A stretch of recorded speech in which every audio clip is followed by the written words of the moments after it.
Okay, here we go. We are live right now. Hey everyone, how you guys doing today? Hope everyone's having a great day today.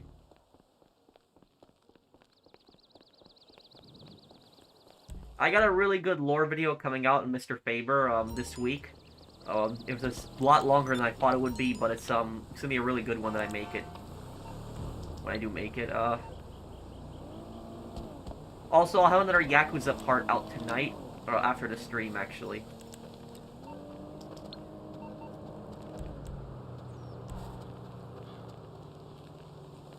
The worst campaign is Black Ops 7, Toshia. That's the worst one. The best mansion? They all really do the same thing, but I guess it depends on location. My favorite is Tongva Hills, just because I like the location. I like the hills here. I just like it here.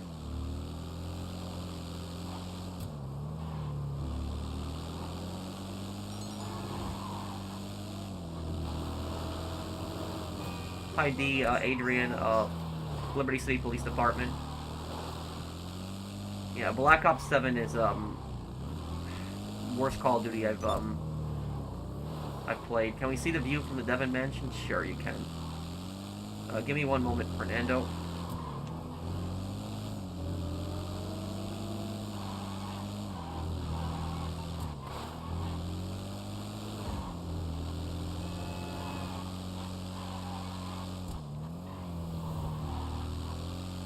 Oh, hey, the GTA plug. Thank you for sponsoring my channel for a year and 7 months. Thank you, dude. I'm doing alright, how are you? Ah, hello, sir.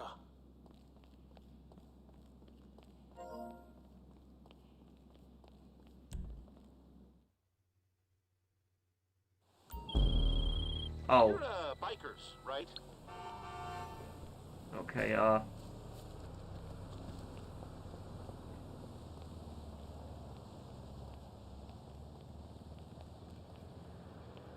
This is the view from the mansion here.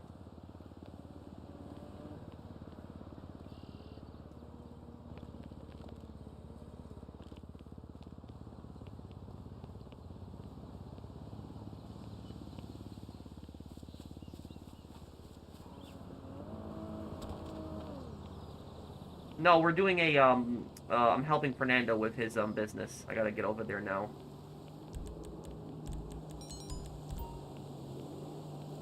Hey, Porsche Addict,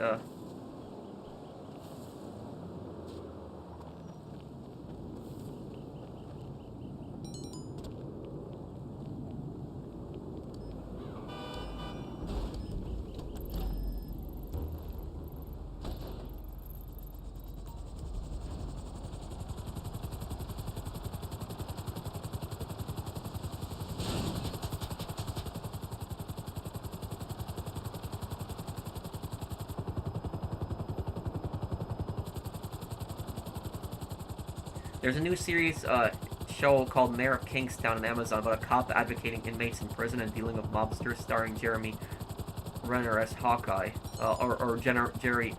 Jeremy Renner. Oh, the same guy who played Hawkeye, okay.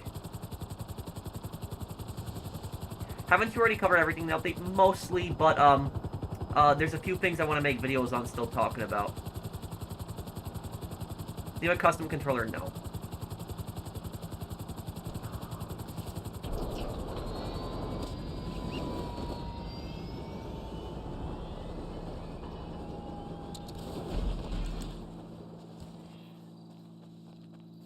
The DoorDash grill situation? Are you talking about that girl who pepper sprayed the food because she got a 7% tip? Is that what you're talking about?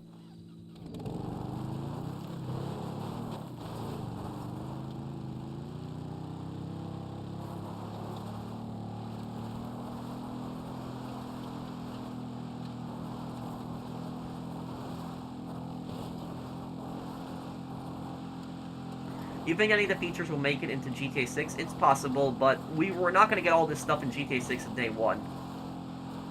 Where did you send it, Zach?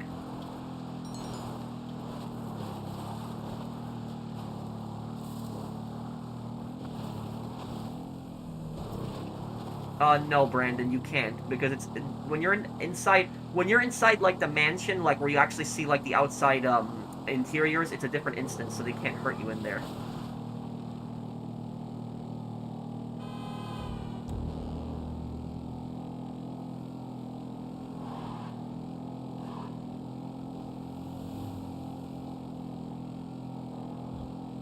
Do you think this DLC is incomplete? Michael plays too little a role. He should start, as he should to what we've seen so far, Mr. Faber hinting at something. I think it kind of does make sense, though, Patrick, because Michael is kind of retired, so it kind of makes sense that he doesn't want to get involved in a lot of this stuff.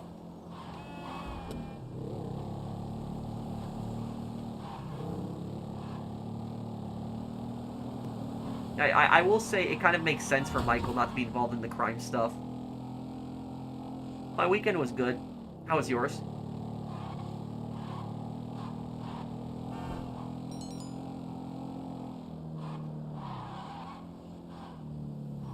No, they won't be able to hit you, Brandon.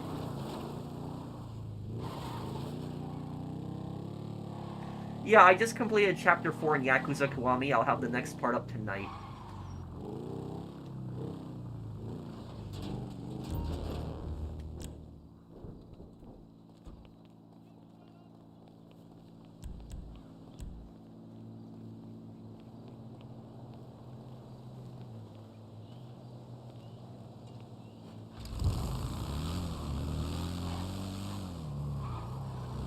I think the DLC was okay. I'm gonna have that lore video coming out, Mr. Faber. I think a lot of you guys are gonna really like it when I put it out.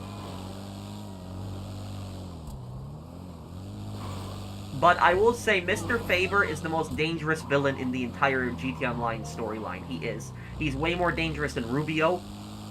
He's more dangerous than the Duggins. I do think he's been more dangerous than Avon.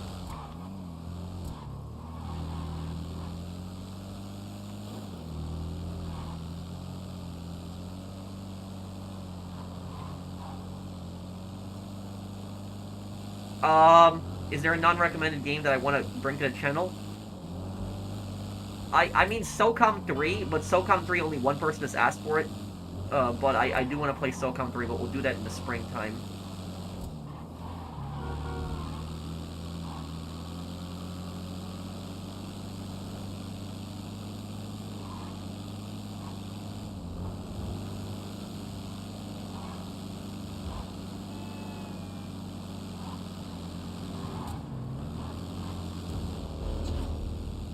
There's a story about a raccoon who went to a liquor store and got drunk.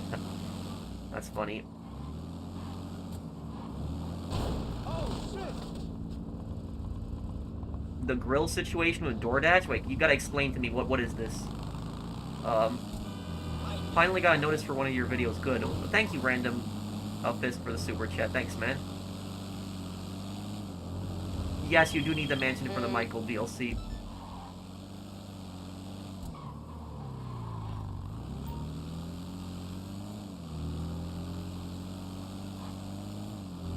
Faber isn't just a banker, he's a money launderer. Okay, April.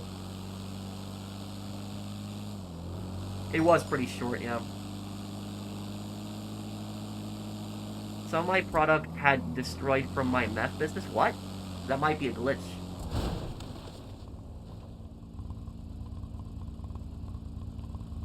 Why is Faber so dangerous? Oh, well, I'm gonna explain it in my lore video, but to sum it up, Mr. Faber, he controls the money of Yusuf Amir, the Duggins, Martin Madrazo, El Rubio, and I think there's another person that he also controls, and he also helps clean your money in your businesses as well. The reason that he's so dangerous is because he basically controls the money of a lot of these different criminal these criminal bosses around Los Santos. Oh, also Gay Tony, he controls his money as well. So Mr. Faber basically launders all of their money, and if you do something to piss off Mr. Faber, he could basically threaten all of your income, and on top of that, he could basically leak something out to the feds, which could get you raided. So that's why Mr. Faber is so dangerous, just because of his connections, and that's why Martin is so scared of him. When you see Martin, and he also supports El Rubio, and El Rubio is an enemy of Martin, but Martin doesn't say anything about that because he knows not to mess with Faber. Will I ever replay the Rise of Ronin game? Yeah, I did finish it, what was it, last, June, I think it was, but I could come back to it and do a live stream. Why, Shadow? Is there, like, you want me to finish, like, the side quests and stuff like that on that? Thank you for the super chat. DoorDashers sprayed on food with pepper spray. I heard about that. That I did hear about.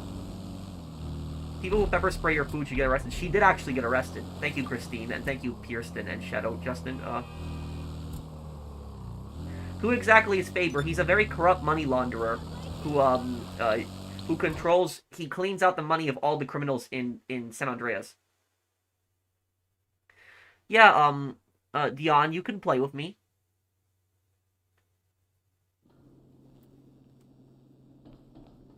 El Rubio is afraid of Mr. Faber, yes.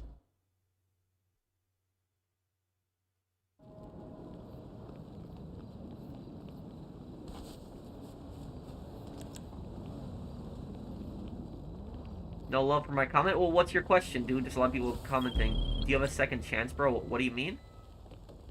So there are uncorrupted money launderers? Well, I guess that kind of sounds weird, a corrupt money launderer, because money launderers are corrupt by default. But he's more than just a money launderer. He's actually running a giant criminal organization. What the... Oh, great. Somebody took the garbage truck now. NPC took it.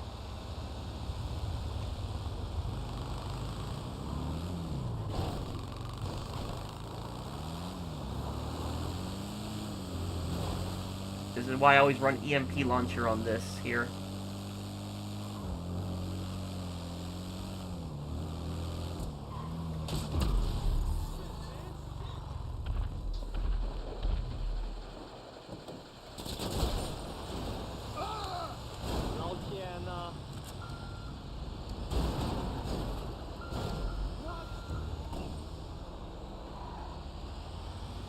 The Mansions DLC was cut in half. There was supposed to be more, but since Rockstar is running out of content, they cut the DLC into 2. Yeah, and that's what they're doing. They're trying to stretch it out for the summer because GTA 6 is delayed.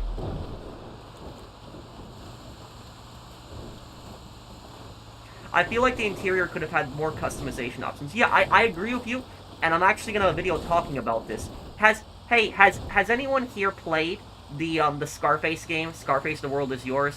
Do you guys remember the mansion customization in Scarface? It was like so good, but like the mansion customization in this DLC isn't good.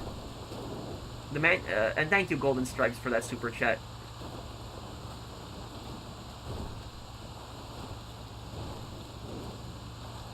Yeah, I'll play Call of Duty Infinite Warfare one day. Yeah, I know about that line, Pierston.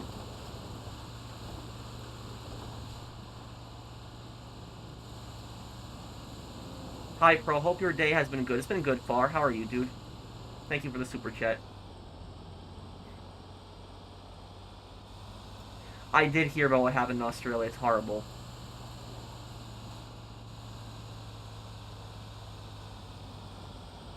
Been watching you since 2019. Just wanted to say thank you for all the help with GTA Online. No problem, Longfee Beats? No problem, dude. Glad I was able to help you out.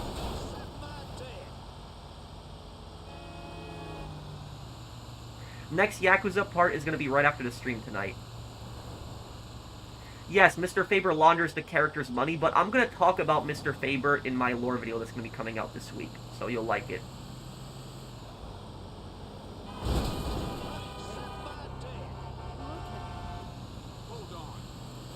No, Mr. Faber is going to die in the next DLC, so the summer DLC, you're going to kill him there.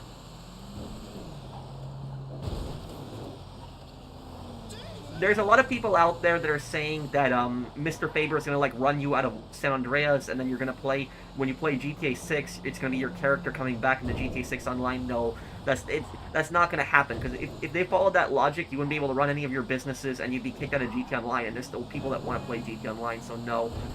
What I think is going to happen is I think you're going to kill Mr. Faber, and I think your character is going to be the next Mr. Faber. That's what I think. I think you'll take his place. That's what I think. As, like, the criminal, mastermind of all of San Andreas. I think you'll take his place.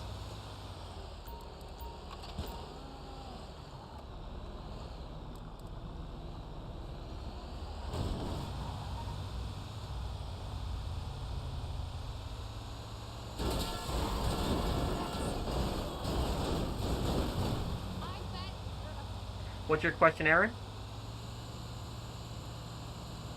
Hello, professionals. My first time turning into a live stream. The game currently being played isn't one I have an interest towards, yet I'm overlooking that. Okay, dude. Will I ever cover the other Yakuza games? Yes, we'll play Yakuza Kiwami 2 right after that, and then we'll play and then we're gonna play Yakuza 3 when that, the remake comes out for that.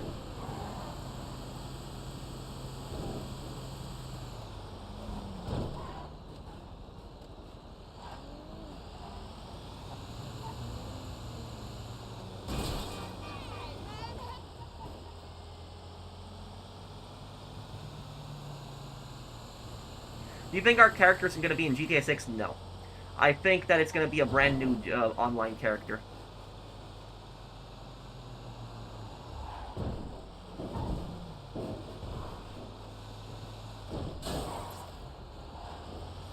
Michael Collins, who's that? Will I play all of them? I'll try to, yes.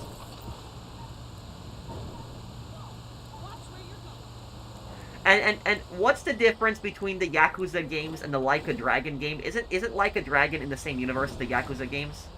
Isn't that? So that's what just confuses me. Are you gonna do Assassin's Creed videos soon? Hey, Ace of Spade. Right now I don't have anything at the moment planned for Assassin's Creed. I could, I could do some of the playthroughs. You know what I was thinking about doing? I was thinking about doing Assassin's Creed 3 on the 4th of July next year, because it's going to be America's 250th anniversary of independence.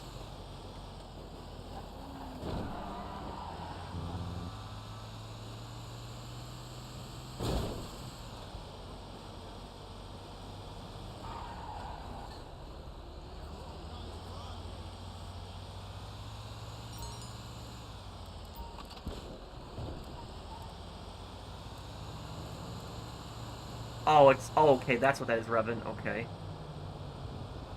Like a Dragon is what the Yakuza games are called in English. Oh, okay.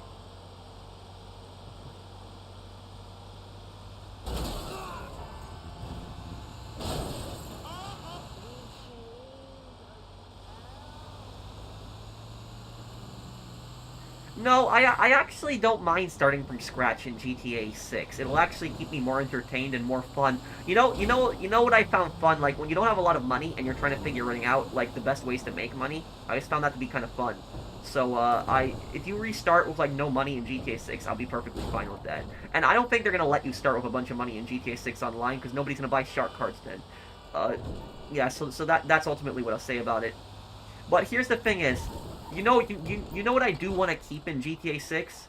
In GTA 6, I don't care about my money. That I don't care about, but I want to keep my rank. Like, my 1432 rank, I want to keep that. I really hope I can keep that in GTA 6 Online.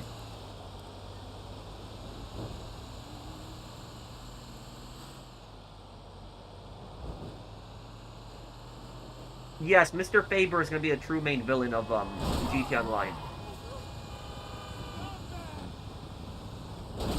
If Mr. Faber controls the character's money, killing him would mean having to leave Los Santos to Vice City and start from scratch. A cool idea for bringing your character back to GTA 6 Online. Well, you know what I think? You know what my prediction is going to be for the Battle of Mr. Faber? Here's the thing about Mr. Faber, what I think the battle with him is going to be like, how the showdown is going to be. I think it's going to be very different than going after any other of the GTA antagonists, like when you went after Avon, or you went after the Duggans and stuff like that, or even robbing Rubio. The confrontation with Faber is going to be very different, and thank you for that super chat, Chasaruni. Here's what I think is going to happen. Because Mr. Faber controls, the money in your businesses, like he washes the money, he cleans the money for you, I think he's going to hit you at your businesses. I think that's what's going to happen. I think he's going to mess with your businesses. So something's going to happen where he's going to mess with your businesses. And when you really think about that, that is the perfect final villain for GTA Online. Like, imagine a villain that's actually going to mess with all of your properties, all of your businesses. I think that would actually be a perfect villain, like a villain that messes directly with your money. Because, like, the money is just so important in GTA Online. So I think what's going to happen is your businesses are going to get, like, shut down, or you're going to get raided by, like, the police. Like, you're going to have to go to all of your businesses and, like, save them. And then you're going to have to, like, track down Mr. Faber and figure out, like, where he is exactly. And he's probably going to be on his private plane. That's probably where he's going to be. That's at least my theory on how the whole thing's going to go. And for people that don't know, Faber is actually based on VM Varga from Fargo season 3. He's a British money lenderer or launderer, and about him is Varga in Fargo is in a truck, so he's like a really big truck that's kind of like an MOC, and he's constantly on the move, and that's why they can never find out where he is exactly. But they did that in GTA Online with Mr. Faber, but he has a private jet, so he's constantly on the move in that jet.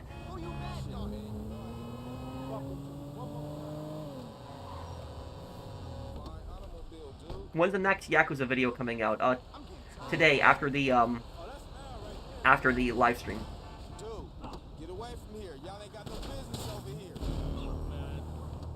I don't think it's gonna be even chasing him down in the airport. I think it's probably gonna be shooting down his plane. Whoa, what the? Did you know Saints Row is gonna make a comeback? Thank you, Ace of Spades. Like, people were saying that there's gonna be like a new Saints Row game coming out that's gonna be like a prequel, but like, where's the evidence for that? Thanks for streaming, Pro. I've had a pretty crappy day and I enjoy these conversations with you. No problem, Critical Lizard. I'm glad I can help out.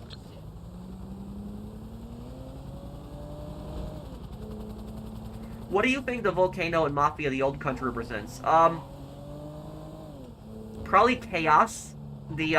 How the Mafia is basically bringing Sicily to, like, a boiling point. That, like, it's all gonna, you know, fall apart, all of it is gonna explode. Just the Mafia destroying the land. I think that's what it represents. The thing about Mafia the Old Country is, you know how, like, you go in between the chapters? Like, between, like, chapter 1 and chapter 2? If you listen, you hear, like, this little rock sound. Like, you hear, like, a bunch of rocks and stuff like that. What that sound is, that's actually the plates from a volcano moving. That's what that is. And so, basically, every, like, chapter, they're telling you the volcano is getting more and more unstable. That's ultimately what that is. That's the symbolism there. And also, guys, I think we're gonna do another Mafia the Old Country, live stream this week coming up, and we'll finish like the free ride stuff. I know there was like last stream that we did, I gave out like a bunch of codes for like Mafia the Old Country for like the Americas, but like people in other countries couldn't use it. So like what I did was I requested the developer give me like 3 European codes, and so hopefully they get back to me and they give me that. And if they do, I can do the next stream where I can give out some codes to people that are in Europe.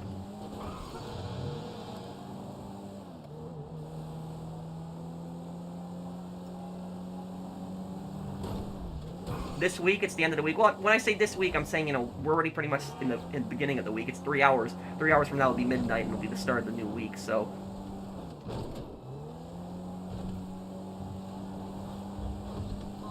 On the Second World War, and respect towards the genuine Justice League in the form of our nation's military who stood against unfathomable evil and sacrificed all to protect us from its reach.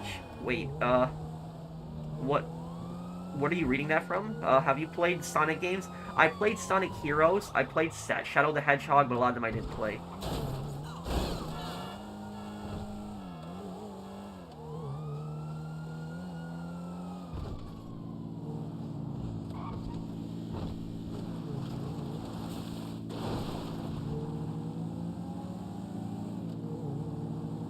Girl who trespasses inside of the house, the trespass girl, I heard about that too. And then the pepper spray girl, I'm probably gonna have a video on that coming up this week. But guys, there was this stupid DoorDash driver who she pepper sprayed the bag of food because she only got a 7% tip. So she was pissed that she got a 7% tip, and what she did was she pepper sprayed the food, and the guy who ordered it, his wife ate the food, and she got really sick.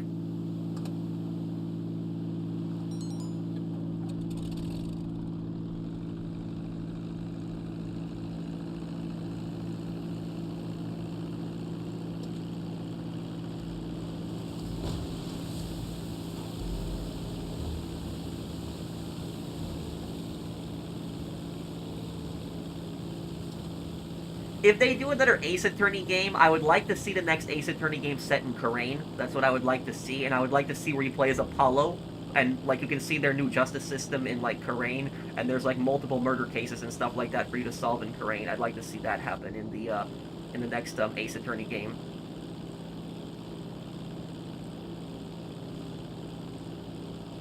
I wonder if Raph will help us confront Faber. Raph is pretty scared of Faber. The thing about that is when you take out Mr. Faber, Raph is gonna probably still keep working for you because he's the guy who helps you manage your businesses. So for Mr. Faber fight, I want it to be similar to the end of Watch Dogs 1, where Damien used connections to put police on Aiden. I want Mr. Faber where he puts enemies and police on you. Oh yeah, that will be perfect, but what I think is going to happen, Golden Stripes, is I think he's going to mess with your businesses. So, like, you know how, like, Aiden had to drive to all those different, like, you know, points and hack the towers to stop, like, Damien? I think it's going to be something like that, where, like, just meet tons of enemies chasing you, but what's going to be happening is all of your businesses are going to be getting raided, because Mr. Faber knows where all of your businesses are. He helps you manage your money, so I think that's how he's going to go after you, is I think he's going to go primarily after your money. I think that's what's going to happen, and you're going to have to go to each of your businesses and, like, save them, and then there's going to be, like, some confrontation with Faber. Is special cargo viable, or what is it, or stick to the bunker? It's viable. The thing about special cargo is it'll make you a ton of money, but it's really repetitive. People get really bored of that. Thank you, Champagne. But with the bunker, you can boost the bunker, Champagne, and Champagne, if you can just wait 1 minute, I will actually give you a link to my newest money guide, which will actually help you out tremendously. I just put it out a couple days ago, but just give me a moment here, because it's flying the plane, since I can't post links right now. I like the GTA 4 story more than 5. Oh, I agree with you, Alpha Wolf. Yeah, and I think that Devin was a very weak antagonist. I think he was.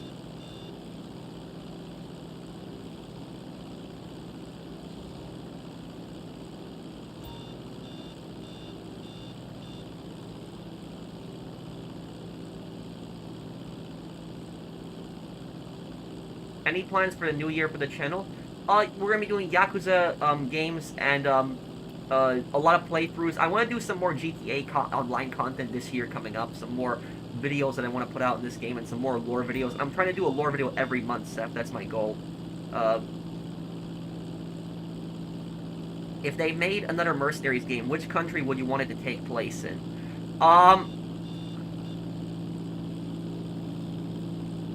If they made another Mercenaries game, Belarus.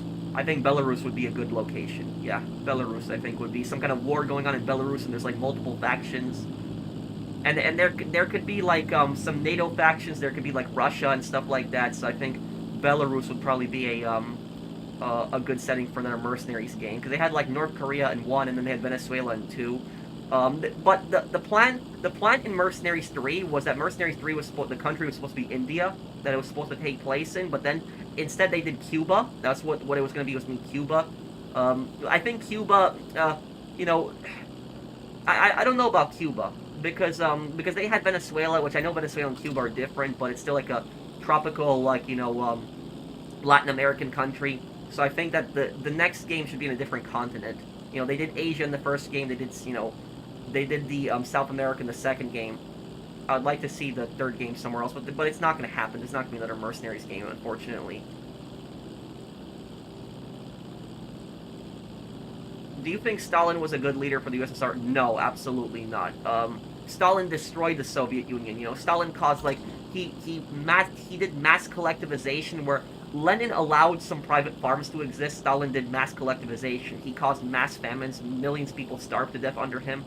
He also had, you know, his NKVD terrorist squads terrorize people. He did the Great Purge, where he killed, like, you know, millions of people that he thought were possibly, like, against him. Stalin had executed a lot of really good generals, and he put the Soviet army in such a terrible state that when Germany invaded, like, they almost got completely overrun. That was all on Stalin. It was all Stalin's fault. No. And also, here's what I will tell you something. Stalin was not the one who defeated the Nazis on the Eastern Front. You know who was? Zhukov. Zhukov was the guy who defeated the Nazis, not Stalin. Zhukov was the guy who did all the work. So that's, so no. Stalin was not a good leader. You ever heard of the Trans-Siberian Railway? Yes, it was a railway that stretched across Siberia. It was actually built by Gulag prisoners, so forced laborers.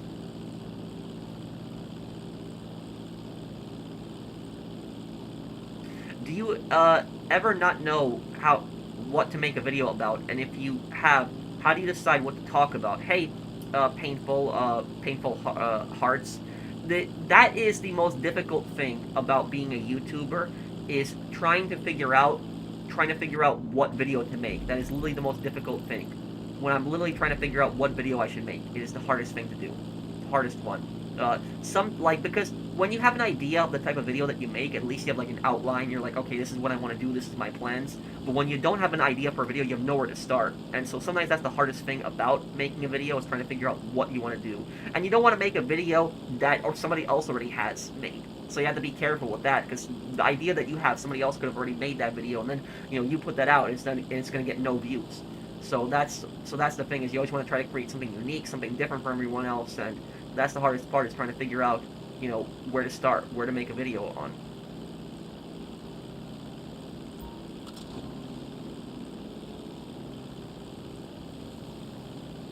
Hey Professional, I saw your video of lore video of San Andreas. I have a question. Why is Johnny Sindacco doing the Smash Machine himself when later it's revealed he has a lot of guys working for him? I don't know. That is a very good question, John. Thank you for the super chat. It might be, maybe Johnny Sindacco was, like, trying to prove himself to his gang by showing that he can do something on his own. Maybe that was that. But, yeah, it kind of doesn't make sense, the boss, because Johnny Sindacco was kind of the boss. So it was, like, it kind of doesn't make sense that he would be by himself smashing up machines in a Triad casino. Just heaviest re-entry ever was MIR Space Station 2001. Wait, what do you mean, Hamzat?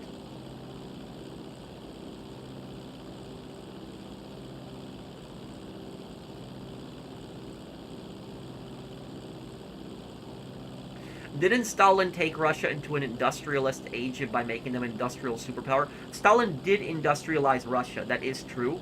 That is true. He did build a lot of factories, and he did industrialize Russia. But if you just look at the other crap that he did, the famines, the terror police, the Gulag system, letting the Nazis invade the Soviet Union, because that was his fault that the Nazis invaded the Soviet Union. He didn't even see that coming. It was like he was completely unprepared for that. So there's just so many things that Stalin did wrong that, like, far outweigh any good things that he's done.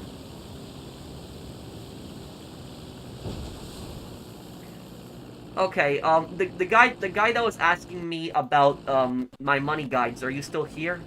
You still here in chat? Hold on a second. You were asking me if it was better to do cargo or the bunker. That's what you were asking me of, right? Hold on one second. Paid, and we have a sale. Currency wallet and Long John T logging out. And also, if anybody wants to check out the Ewin gaming chairs, I have a link in my top pinned comment. If you use my code TP there, you'll actually get 30% off, 10% more than the current code on the website. But hold on a second. Right here, here's the money guide. Hang on. I'm gonna put this in the chat here.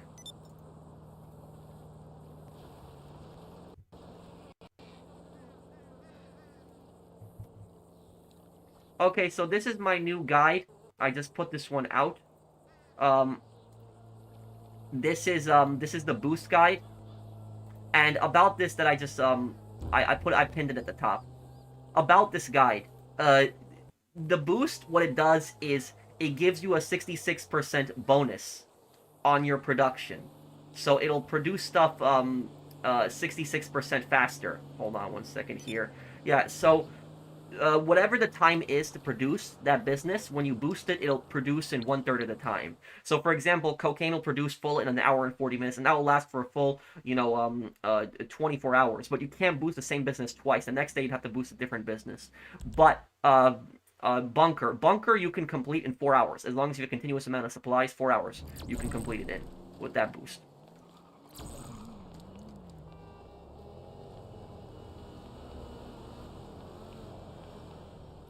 Well, I prefer Imperial because I'm living in the United States, Hamzat. You doing this, huh? Do you think... Hey, Professional, and thank you, Ambarino Yeti. Do I think Rockstar will ever return to Reddit Online after GTA 6 and give it a major update, like entrance map expansion, actual content? Do you think Reddit Online is dead for good? I don't think they're ever going to come back to it. I mean, look at it. Like, they added mansions to GTA Online. Like, the last time they did anything for Reddit Online was summer of 2021. That was the last time they did anything for it. So, no, I don't think, I don't think anything's going to... I think Reddit Online is completely forgotten. I appreciate your super chat and I appreciate your enthusiasm for the game, but I don't think they're gonna do anything more for it. I think it's over.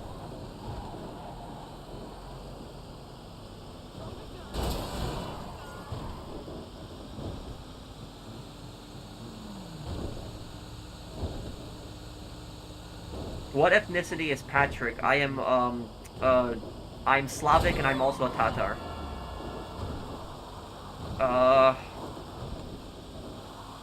Was the Austrian painter or Stalin more evil?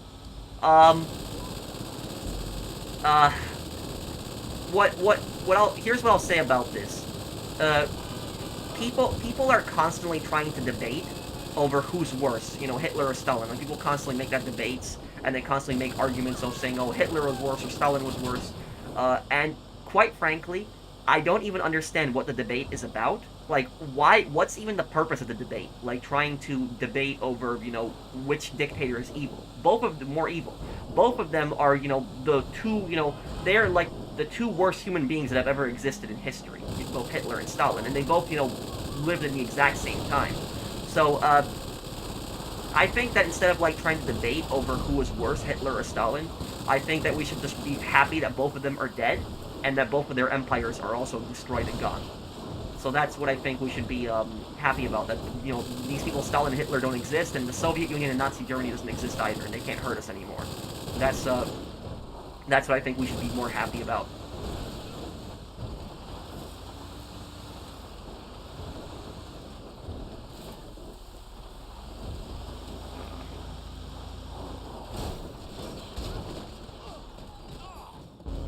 Oh, hey, Sweet Pumpkin.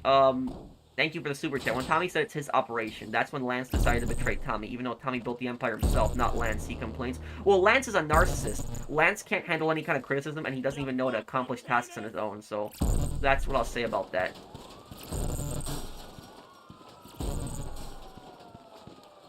Hey, Pro, how are you enjoying the DLC so far? I'm doing good, TGG. How are you, man? That's a... I will tell you this about the DLC. I do appreciate that we finally got mansions, but I don't think the customization was enough. I think the customization should have been better.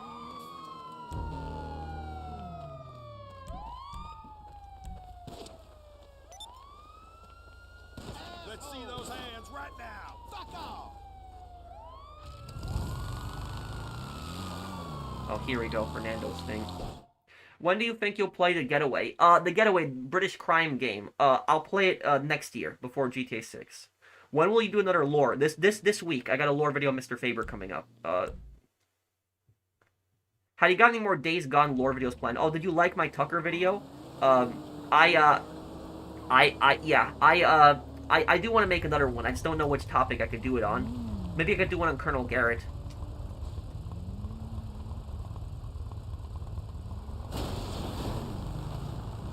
Oh, and guys, if you ever see these, yeah, if you see those AI taxis, blow them up.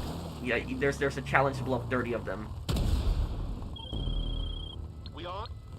I wish there was a bit more playable content. No way missions are okay, but it feels like there was meant to be a bit more. Well, there probably was. The DLC probably was supposed to be bigger, but a lot of it was cut because of just the delay for GTA 6, and so they wanted to give us something in the summer.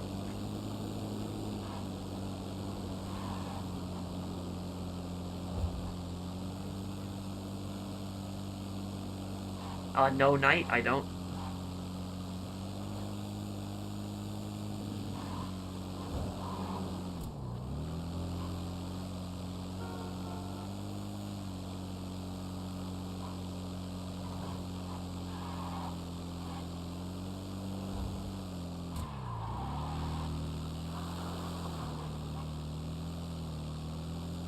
Yeah, the update was cut in half, but honestly speaking, from my perspective as a YouTuber, when the update, that the fact that it didn't have that much content and some of the content's gonna be drip fed, I'm fine with that, because it allows me to take it more easy and just, you know, put out, you know, videos like at a better pace.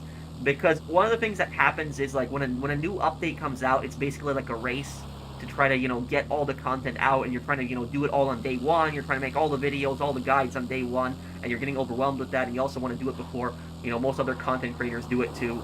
So it's like right when the DLC first comes out, like whenever a new DLC comes out on day one, it's always the hardest because it's the there's just so much content. So for me, it's the fact it's not that big, it's not that bad. I was able to cover more of the content quicker, and I'm also doing Yakuza, so there was, you know, that in the Black Ops 7 playthrough. But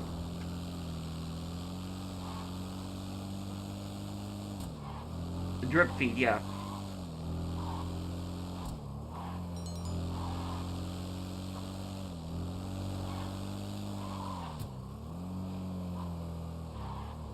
Well, the final antagonist is going to be Mr. Faber in GTA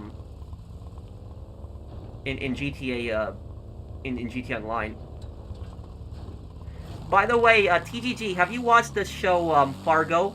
Because Mr. Faber is based on VM Varga in Fargo season 3. Has anybody here watched Fargo season 3? I'm sure there's got to be one person here who's watched it who knows who VM Varga is.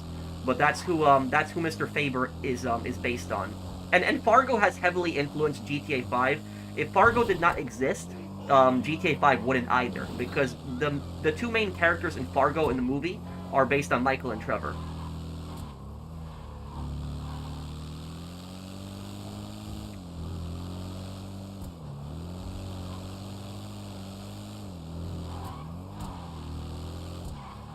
Let's go here. There's the TV show. The TV show takes place in the same universe as the movie. No, it's a good show. Yes, it is. Fargo is the TV series about gangsters in the Midwest. Whenever you think about like gangsters, you don't typically think of the Midwest, but it shows you like what Midwest mafias are like and stuff like that.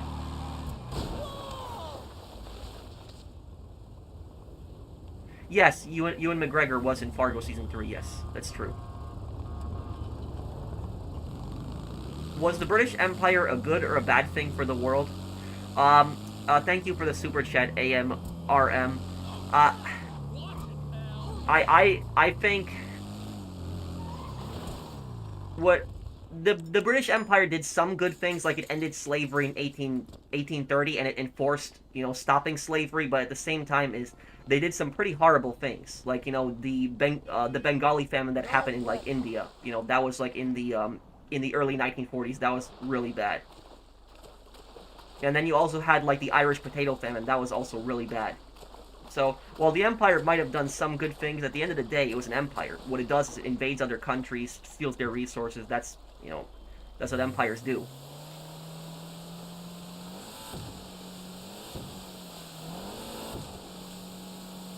Do you think we'll kill Mr. Faber, or do you think he might be in GTA 6? He's gonna die in the next DLC. In the next DLC, I think that Mr. Faber is... You're gonna take Mr. Faber's place. That's what I think is gonna happen. Is that I think that your character will take his spot.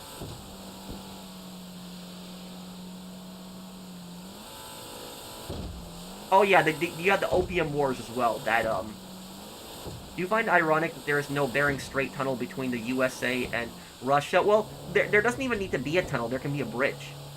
But I will tell you, and thank you, Hamzat, for the super chat. Like, America and Russia trying to build a bridge now, like, you have a higher chance of winning the lottery than something like that happening. Like, it's possible to build a bridge between Russia and America. Like, Alaska and Russia are not that far apart. It's definitely possible to build a bridge between the two of them. But I cannot see that happening because of just both countries just despise each other just so much.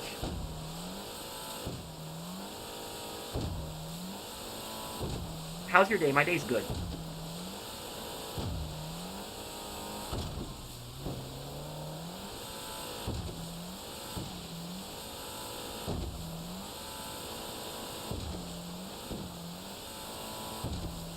But, I missed a super chat. Oh, I'm sorry, Sweet Pumpkin. Let me look. But, yeah, Mr. Faber is based on VM Varga in Fargo Season 3. He's a British money launderer who comes in and extorts businesses. You think you are gonna, try Fate of the Old Republic? Yes, I think I'll definitely give it a try. Thank you, Seth, for the super chat.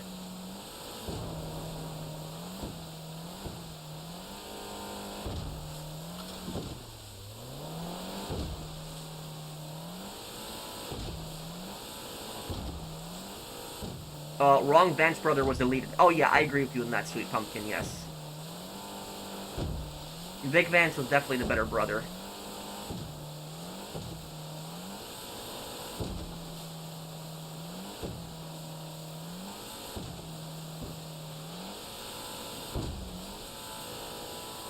Have I ever tried Knights of the Old Republic? No, but I've seen gameplay of it.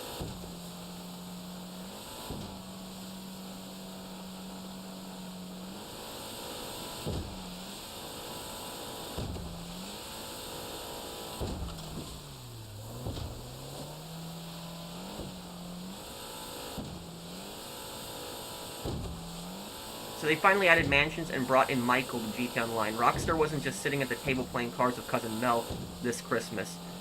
Yeah, but this DLC was supposed to be bigger, 2012, but it was cut because GTA 6 was delayed. TGG, are you still here?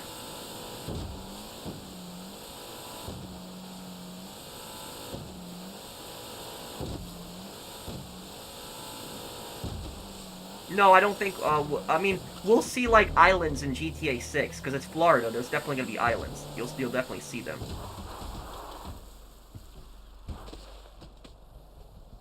Lord Malvo in Season 1 was a great villain. Lord Malvo was evil.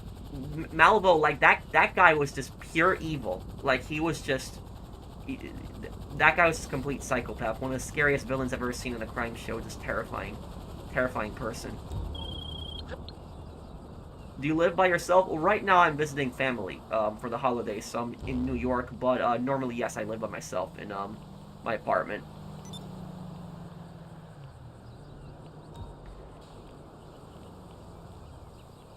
Yeah, Mr. Faber, that was definitely a threatening call. Definitely.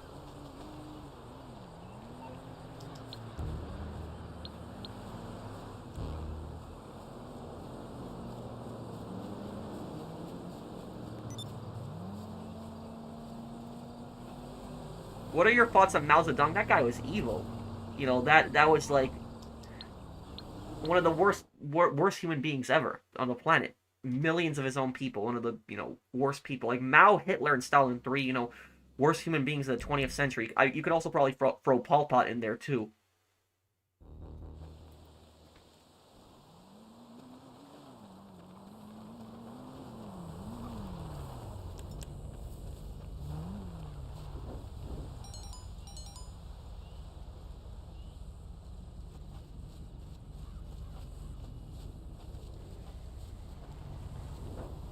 I have 5 MCs, a bunker, and 5 warehouses. Okay.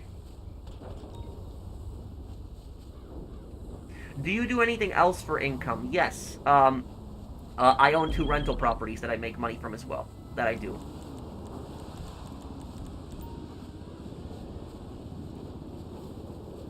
Tojo, yeah. Tojo we could probably throw in there as well. You fucking idiot!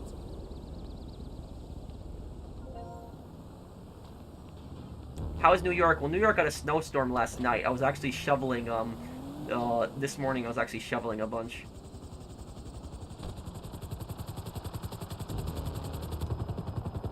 Thanks for the help. Enjoy's delicious sheep tacos. Thank you, Fernando. Thanks, dude.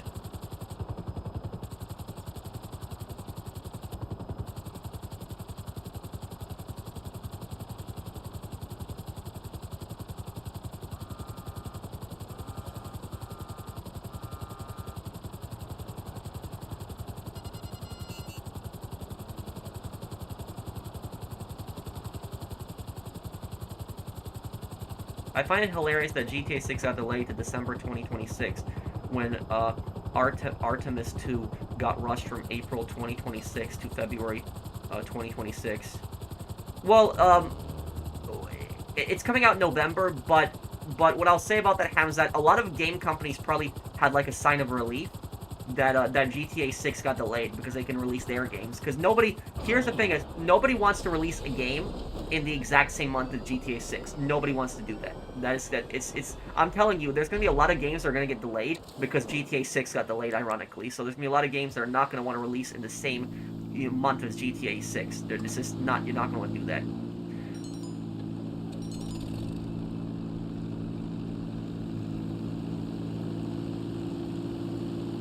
Okay, Skull. Well, can somebody help out Skull? Anybody who's not in a MC, Skull needs to help sell some businesses.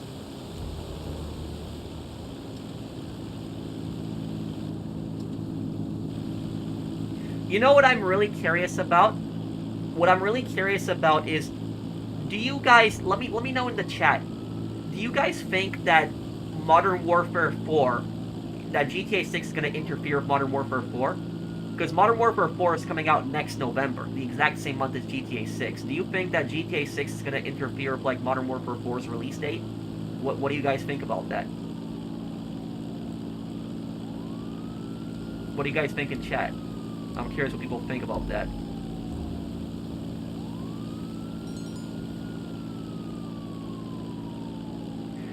Have I ever had any annoying tenants? Yes. The first tenants I ever had were the worst ones I ever had, and it sucks because it was like my first experience with tenants was bad. But hang on a second. Let me look. I missed a few chats here. What did I missed? Silver Fox Line. I realized Disney treated the Air Bud movies like Saints Row, abandoned sports for over-the-top action. Air Bud movies? I don't know if I know those. But Saints Row got, completely, screwed over. Here's what I'll tell you.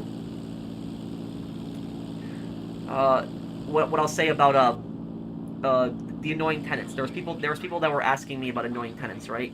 So, I'll tell you guys this. The first tenants that I had were the worst ones, and I told this story a few times before, so I'm gonna try to make it short. But the first group of tenants that I had, they were millionaires. So these were rich people from Oregon. That's where they were from. They were from Portland. That's where they were from. And the reason that they were renting out my house, even though they were millionaires, is because they owned a roofing company that was in several states. And so, like, they were in Oregon, they were in Wyoming, I think Montana, and then they were, like, expanding to my state, which was going, more east. My state is in the upper Midwest. So, like, they came to my state to, like, expand their business, and they had, like, hundreds of employees. When they were trying to set up their offices here, they decided to rent out my house because they didn't want to buy another house, in my town. Now, about them, the reason that they were annoying is because what would happen is, whenever they were supposed to pay me, it was supposed to be paid on the 1st or 2nd of the month, that's when rent was supposed to be paid, the rent would get delayed, and she would end up paying me, it was like the 5th or the 6th or the 7th every month, so she was always like 5 or 6 or 7 days late, sometimes even a week late, and what would happen is, I would text her, and I would ask her, what's going on, why have you not paid the rent? I wasn't like rude or nasty about it, I was just like asking, is there something wrong, why haven't you paid the rent? And you know what she would always tell me? She would always text the exact same thing. Oh, I'm sorry, I'm on a business trip in Montana. That's what she would say. I'm on a business trip in Montana. Whenever I'd get back, I'll send it to you. And it was frustrating because then I had to wait like an extra day or two, and the exact same thing happened. It was always the exact same excuse. I'm on a business trip in Montana and stuff like that. It's like they were literally, I don't know how you can be millionaires and really not pay your rent. Like, I don't know how, like, stuff like that. So it's not these people couldn't afford it. It's like it was really starting to piss me off. It was starting to aggravate me. And the thing about this is I never charged him a late fee. But honestly speaking, I should have done it. I should have just, the first time I should have just forgiven it, and I should have just told them, if you do it again, I'm going to charge you a late fee. That's honestly what I should have done. I should have just charged him a late fee. I should have done it. Because it's ridiculous. I don't know how you can be, like, a multi-millionaire and not even pay your rent on time. Like, these people had way more money than me. So, like, I don't know, like, how you can be so rich and just not even pay your rent on time. Like, that was that. But the situation got even worse. Because what happened was, my house that they were renting, there was this guy who calls me. And it was like from an unknown number. I didn't even recognize it. And the guy calls me and he says to me, like, hi, is this Patrick? And he says my last name to me. And I'm like, yes. I'm like, who is this? And he basically tells me that he's their worker. So he's like a roofer that works for them. And he's living at the house. And I was like, what? And he's like, the lease is about to run out. Can you, because the rich people were planning on moving out. They told me that after their lease ends, they're moving out. But then this guy calls me, and, like, he says to me, like, oh, I'm a worker. I'm living at the house right now. And I was like, what do you mean? And he's like, I've been living at the house for, like, a couple months now. Like, and they were, and what he was doing is he was paying rent to the millionaires. So he was paying rent to them, and then they were paying rent to me. And apparently that's what was happening. I was like, what the hell? So like these millionaires, they basically were renting my house out to one of their workers. That's what basically they were doing. And I got really pissed about this. I got really annoyed about this because they were not supposed to do that. That's completely against the lease. You can't do, you can't do crap like that. But this guy tells me, he's like, I've been living in the house, for a long time now. And I'm like, how long have you been here? He's like, I've been in the house for like 7 months. And I'm like, what about the millionaire couple? Like, where are they? And he's like, oh, they went back to Montana. They're not here anymore. And then he tells me, like, they fired me, and I have, like, I'm suing them right now. I have a lawsuit against them, and I don't want to get thrown out of my house. It's like, me and my wife are here. Can we still keep living here? And I tell the guy, I was like, if the house is in good condition, and, you've been paying your rent on time, even though it was weird where he was paying them and then they were paying me, then you can, make a new lease with me, and you can live there. And what happens is I create, like, a new lease, right? And I get this agency to make, like, a lease for me. I pay them, like, a fee, and then the lease gets sent out. And the agency that made the lease for me, right? We send it out to this guy, and what happens is the guy signs the lease, but then his wife doesn't sign the lease. And, like, a couple days basically pass by, and the guy then sends me, like, this really long voicemail, because he tried calling me and I didn't answer at the time, but he sends me like this really long voicemail. It was like a 3-minute voicemail, and he was basically saying to me, he's like, oh, I'm sorry, my wife decided that we're not going to live at the house right now, we're decided to move out and stuff like this. And I was like, oh, come on, dude. It's like I could have rented out the house to other people in that time. Like, I could have, like, because I was hoping that he would still stay, because the lease had pretty much ended at that point. I was hoping that he would stay, and he basically cost me valuable time, because I could have advertised the house for somebody else, but I specifically typed, had a lease created for him. And then what ends up happening is, then like a week later, he texts me, and he says to me, my wife changed her mind. It's like, I still want to, like, live at the house and stuff like that. And I was like, okay. So we type up another lease, we send it to the guy, and the guy signs the lease, but then his wife doesn't sign the lease. And then, like, a couple days later, he says to me, like, oh, I'm sorry, my wife decided against it, we're moving out. And I was like, oh my god, it's like a second time. Now you've really wasted my time. So I was basically annoyed about that crap happening. And what happened was, I already had other tenants, like other people that actually wanted to move into the house. So, like, there was people that were already interested in the house. They were, like, looking into it and stuff like that. And I told them, like, no, I have a guy that's, like, he's making up his mind on whether he wants to stay. And so, stuff like that, it delayed the whole thing. And then what ends up happening is I rent out to, like, the guy who actually wanted to originally rent out the house. Like, 'cause there's a guy who wanted to. He was looking at the house. And I tell him, like, the house is free. And then the guy starts, complaining to me. And he says to me, like, what happened? I thought I was going to rent out the house. And then you told me no. And I said, and we didn't even sign anything yet. But I told the guy, I was like, listen, dude, I had a guy that was living there. He couldn't make up his mind. And he told me he wanted to still stay there. He had all his furniture in. So, and then the guy, when I explained it to the guy, the new guy understood everything. And he moved in. And the new guy who ended up moving in, that guy never caused any problems. There was never any problems, never any issues. And he's still living at the house. So that was that. But, like, that whole thing with the millionaires, like, it was like, them, and then they were renting out to their worker, and both of them pissed me off. Like, the worker and the millionaires, they both of them pissed me off in that situation. And the crap about this is the most annoying thing about this is they cost me over $100. And what they did, well, basically to cost me $100, is that in the garage to that rental property, there's a door with a keypad, and the keypad basically opens up the door to the house. So you open up the garage door, you go into the house, and then there's like a door to the house, and you type in the numbers on the wall, you can actually then go into the house. The door will unlock.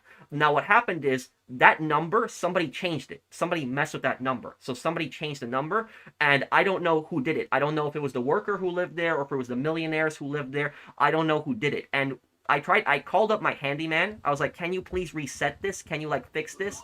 And he told me, he's like, oh no, somebody changed the code. And he sat there for like an hour trying to, program a new code. He couldn't do it. He couldn't, and I felt really bad for my handyman because he didn't even want money. He's like, no, you don't know how to pay me, Pat. I wasn't able to finish it. I still gave the guy $20 because I felt bad. He came by and he tried to do, a job, but he couldn't finish it. So what I had to do is I had to buy a new keypad. I brought in a new keypad. He took it out, installed a brand new keypad. It cost me over $100. And I asked both of them. I asked both the millionaire, couple, and I asked the worker. I'm like, who did you guys change the keypad number? And both of them told me no. Both of them did. One of them did. One of them changed the number even though they weren't supposed to, but one of them did, and then we couldn't reset the number, and they wouldn't even tell me what the new number was. So that was like a nightmare just dealing with those people. But then that was that, and I'm happy that they're they're gone. And look, the thing is, I know some people are telling me that I could have sued these people, I could have taken them to court. You know, maybe I could have taken them to small claims court for something like that. But when they moved out and everybody was gone, the first thing that was basically coming to my mind is I never want to see these people again. I never want to deal with these people again, ever again. That was basically like, you know, what was it. So maybe I could have sued them. Maybe I could have taken them to some small claims court. But at the end of the day, that was what I was basically thinking. Is like, I just want these people to be out of my hair, and I don't want them to, you know, bother me anymore. You never visited the property in 7 months? No. So basically, here's how I do things. I come by my rental properties whenever my tenants need something. So if something breaks, if something, you know, a service like, you know, an appliance breaks or something like that, they text me, they tell me, and then I send over the handyman, and, you know, they come over. And what happened is I do come over to the property when we have to spray, because I have like a service where we spray to basically keep the grass green and kill all the weeds. And we also like turn on the sprinklers and turn off the sprinklers for winter and spring and stuff like that. But I don't come into my properties. I never do inspections, so I don't like text my tenants and I don't tell them like, oh, you know, hey, I'm doing an inspection like, you know, a week or whatever, and I'm coming in. I don't do stuff like that. I don't do inspections. The reason I don't do inspections is because I don't want to piss people off. I don't want to feel like I'm violating people's privacy, so stuff like that. So if nothing's broken and stuff like that, there's really no reason for me to go by the property. So I'm not like checking the property every month and stuff like that. But yeah, but the thing about that is when I was talking to that worker who was living at the house, I asked him, did the millionaire couple tell you that I was coming over to have the grass sprayed? Because I came over to have the grass sprayed once, and nobody had been at the house and stuff like that. And he's like, no, they never told me. And so I could have just walked in the backyard, and that guy could have freaked out and been like, who the hell are you? And that would have been just a really bad situation. So I could have got hurt. So that was like that. Like they didn't even tell the guy. They didn't even tell the guy that I was coming over to the house once. He didn't happen to be there. But like, if I walked in the house and like stuff like that, and he was there and he had no idea who I was, that could have also been bad. So that's you know, I just hated that first group of tenants I had. It was just a really, you know, bad situation. It was just dealing with that crap. Yeah, my landlord came into my apartment without notice. Should be totally illegal. That is illegal. In pretty much every single state in America, landlords cannot just come into the place whenever they want. They can't do that. They have to give you some kind of reasonable notice. Now, there's laws on what reasonable notice is, but in most places it's between 24 to 48 hours. If they tell you within like, you know, 24, 48 hours, like I gotta come in the property for like an inspection or something like that, they legally have to let you in those situations. But you can't just show up without like without giving them notice and just say I want to come into the property now. You can't do stuff like that. So that's illegal. What your landlord is doing. I know I missed a bunch of super chats. Let me see here.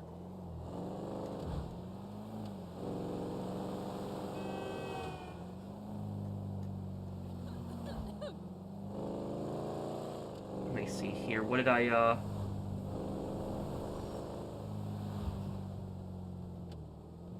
Did you know Serbia uses both Latin and Cyrillic? No, I did not know that, Hamzat.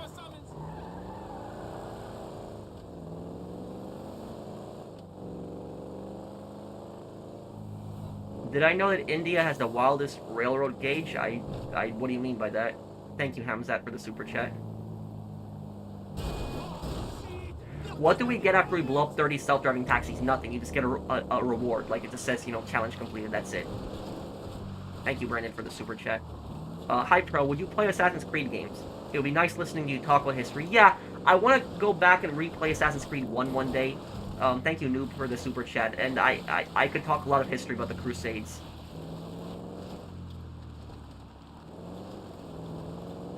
Which celebrities' events do you predict will be parodied in GTA 6?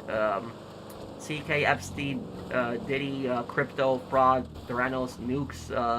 I think that I think AI and crypto are definitely gonna be, you know, and crypto's even in this game. You know, you have it with the MC businesses. That's what, you know, LJT pays you, and he pays you in cryptocurrency. So, you know, there's that. Thank you, official Conch.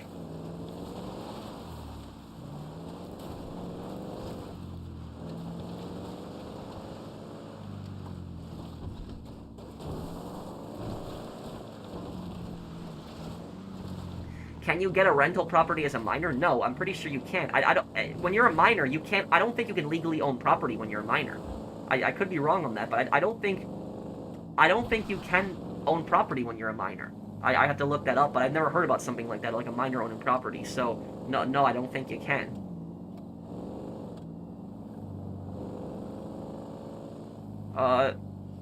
Do you think Rockstar should make games about Ireland? Well, the closest thing that you will have to like an open world game with Ireland, and it's not even Ireland. You play as an Irish guy. It's the Saboteur. If you know the Saboteur, it's a World War II open world game where you play as like an Irish guy that's helping the French Resistance. So that's like the closest thing I guess you'll get to it.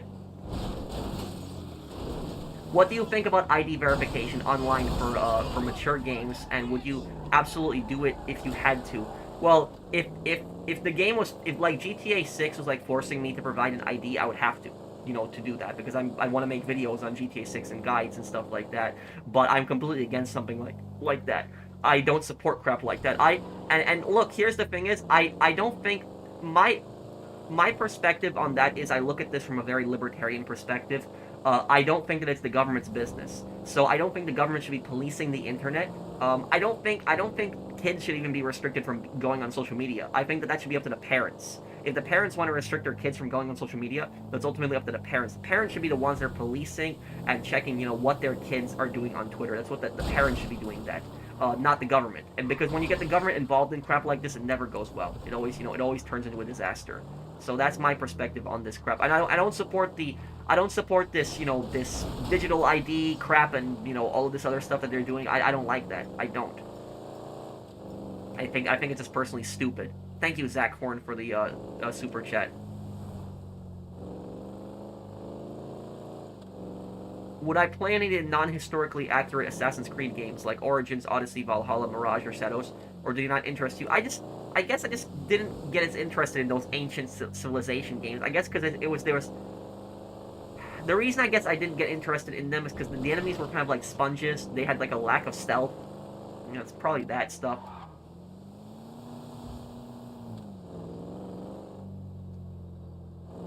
What do I think of Saudi sports washing? What is that? Thank you, Alpha Wolf, for the super chat.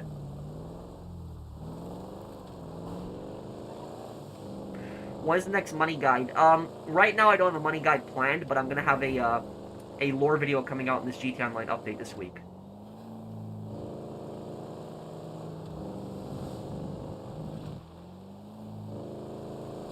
Adler was a bit of a scumbag, but there was characters that are way worse than him. You have 680 people watching right now. Thank you guys. Thank you guys for the support. I do appreciate it. If you guys are enjoying my channel, please subscribe to me. If you guys are enjoying my channel, if you're new, it helps me out a lot. And drop a like if you're enjoying me. I heard about what happened in Australia. It's really horrible. It really is. To everybody in Australia, I have my condolences for what happened. It just is really bad. Do I think the U.S. invasion of Grenada was unjustified and the collapse of the Soviet Union triggered the breakup of Yugoslavia? The invasion of Grenada, that only lasted, I think, like a day or two. I think that's what it was. So that's why most people tend to ignore it, because it was just like a small conflict. It only lasted for like a single day or two. I don't actually know that much about the invasion of Grenada. I do know Grenada became a communist country, and the United States basically said no and just invaded it. That's what was the backstory with like the invasion of Grenada.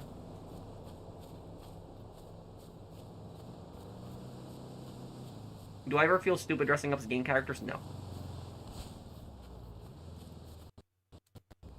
Have you ever gotten Battle Royale? What you mean, play Battle Royale? Yeah, I've played Battle Royale in games before, but I can never really get into it.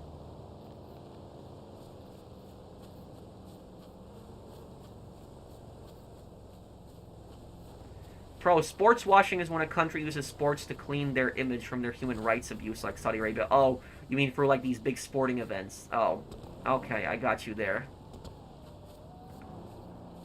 We want our money back. All 46,853 of us. that line, I remember that one too. Yeah, that was the colored patties. That one I remember. In SpongeBob. I haven't played Red Sec yet.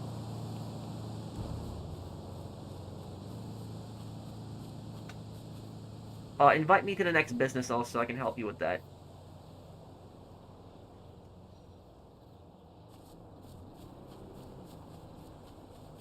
What was my most expensive cosplay? The Watch Dogs cosplay. It's like, I think like over $150.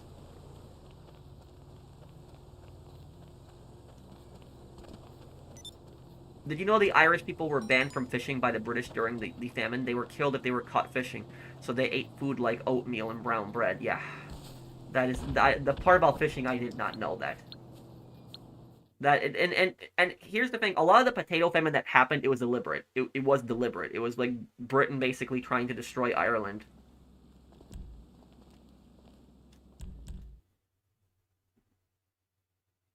No, I haven't tried out Arc Raiders. Is it good? Yeah, I've played Infinite Warfare campaign one day. But, actually, my most expensive cosplay, technically, would not be the Watch Dogs cosplay, now that I think about it. It actually would be my Fallout cosplay. If you guys remember the thing I went to when I went to the Fallout event, when I was well-paced in Culta, that was the most expensive one. But I never wore it on a video, I just showed pictures. But, yes, that was pretty expensive, that one was. So, That one was over $200. Good.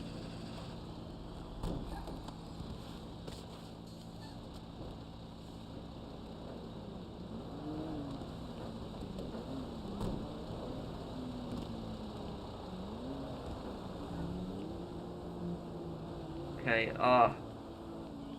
the Mind's Eye cosplay wasn't that expensive. I know it looked fancy, but it actually was not that much. I didn't answer your super chat. Oh, about the sports washing. Yeah, it's, and what I will also say about that is that, in those, I think it was Qatar. Was it Qatar? But it was one of the countries that I had, like, I think it was the World Cup in it. There was actually a lot of workers that actually died in building the stadium. A lot of them did. And the media really didn't talk about that. They really did not cover it. But there was a lot of safety violations, and a lot of workers actually died building one of the stadiums. I think, correct me if I'm wrong, I think it might have been Qatar, where it was the country. I know it was a rich Middle Eastern country. But yeah, people, like, look at the World Cup and stuff like that, and they didn't really remember stuff like that. They forgot about that. Am I gonna play Dispatch? I might give it a try. A lot of people were asking me about that. Thank you, thank you, Jonathan, thank you for sponsoring my channel for over 2 years.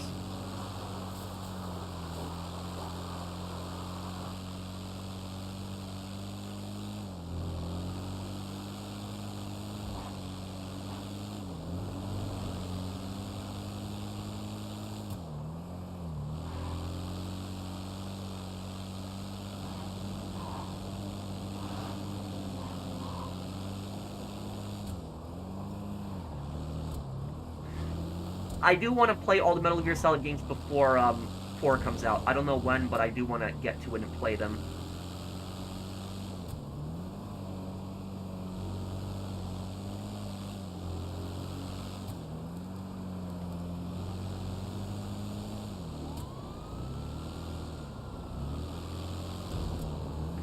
I did hear what happened in Australia. It's really horrible.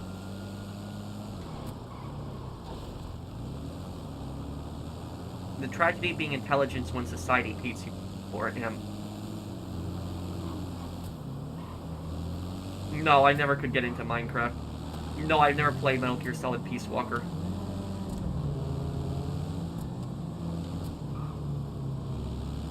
Okay, if anyone can help PC, he needs help with some of his sales.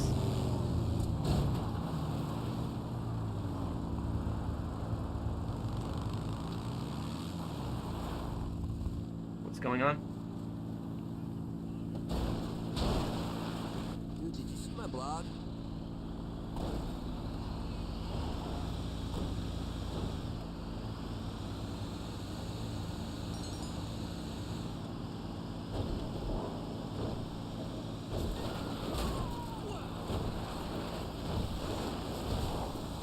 I don't have any plans to play Black Ops 3 at the moment, though.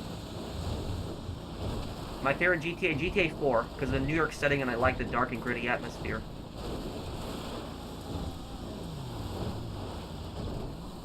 I saw some shit in this bed.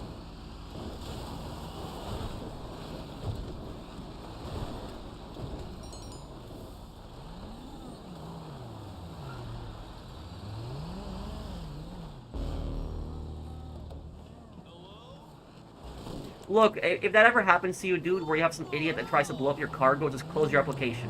You'll only lose 10% of your product. Better than losing the whole thing. How do you get the Pounder as a sale vehicle? It's just by chance. Do I think that Mr. Faber is worse than Dimitri?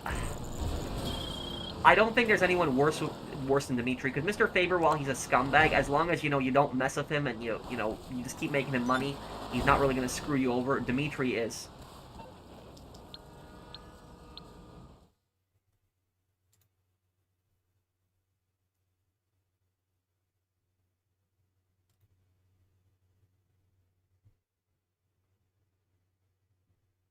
I think Florida actually banned that. I think Florida banned the Chinese government from actually buying land. And quite frankly, I think it's stupid that any state would allow the Chinese government to buy land. Like, I think that's stupid that any state would allow that. Like, the thing is, the American government cannot buy land in China, so why should the Chinese government be able to buy land in America? I think that that's really stupid.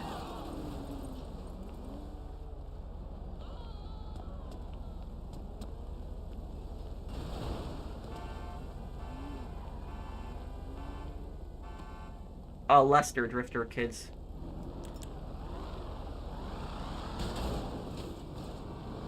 Yeah, I mean, bunker,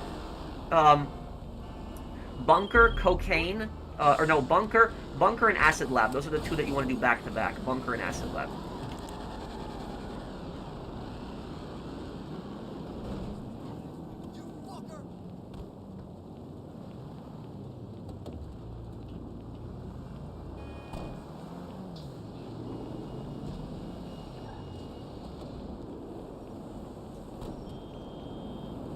What do I play on PlayStation 5?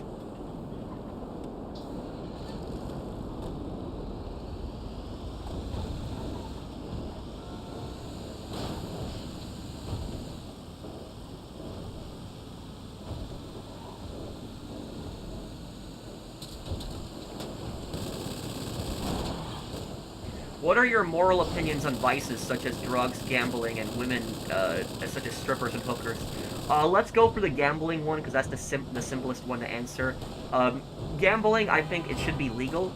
I don't think it's really the government's, position to regulate stuff like that.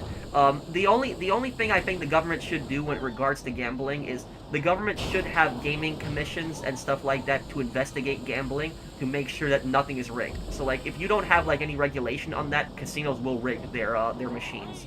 So I think that they should have, like, like Las Vegas, for example, they have, like, people that will come into casinos randomly, and they'll check, like, a lot of their machines to make sure that they're not rigged. So, like, they can come in at any moment. I think that's generally a good thing.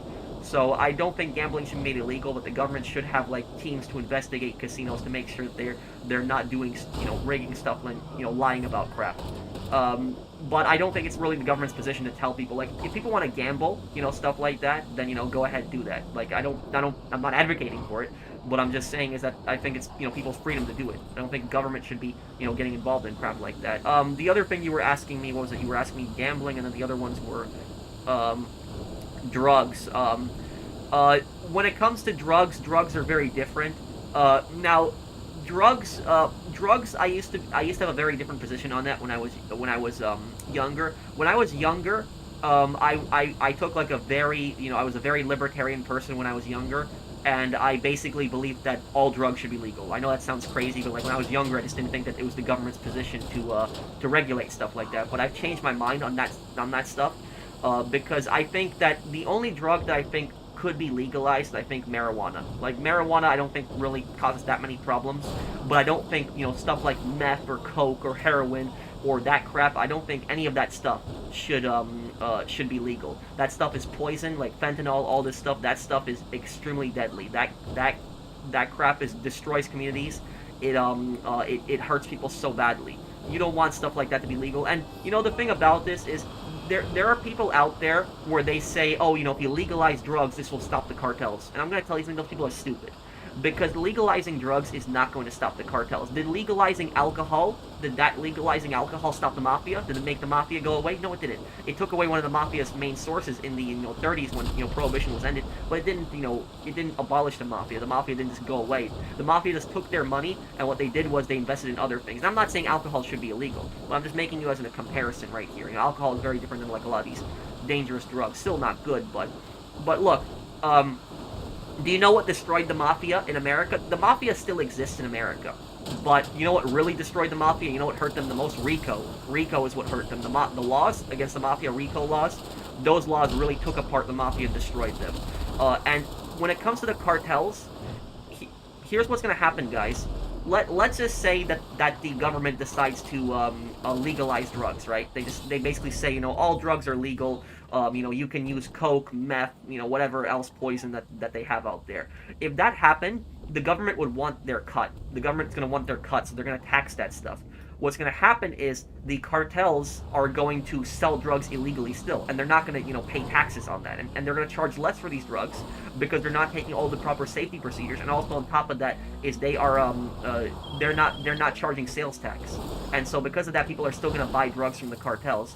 And here's the thing is, even if you got every single person off drugs, let's just say that nobody used drugs anymore, nobody was a drug addict, like, it's not going to happen. But let's just say theoretically that there was no more drugs, right?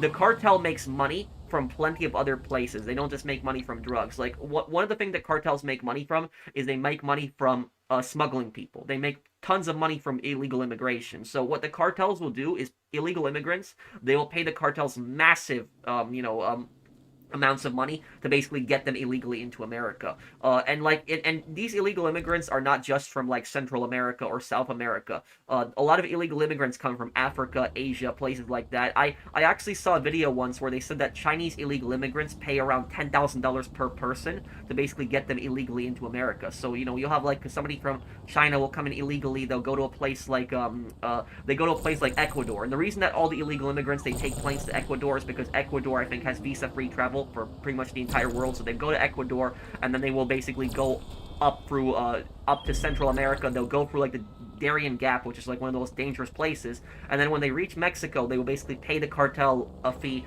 to get them into the country. And what will happen is, remember how I said it was $10,000 per person from China, right? So like if the cartel had like 5 people from China that wanted to come in illegally into America, that's $50,000 it just made. So that is a massive business for them, is getting people illegally into the country. The other thing the cartel makes money from is they make money from the prostitution, which is extremely disturbing. What they do is, a lot of times the prostitution that they make money from, it's human trafficking. What they will do is they'll kidnap girls from other countries, like they'll kidnap girls from Central American countries, and they'll drug these girls in Mexico. The reason they prefer girls from Central America is because it's a lot harder to trace that. It's a lot harder to report that when it's girls from other countries. So they'll basically kidnap girls from like Central America. What they'll do is they'll get these girls really high on drugs, heroin, and other stuff.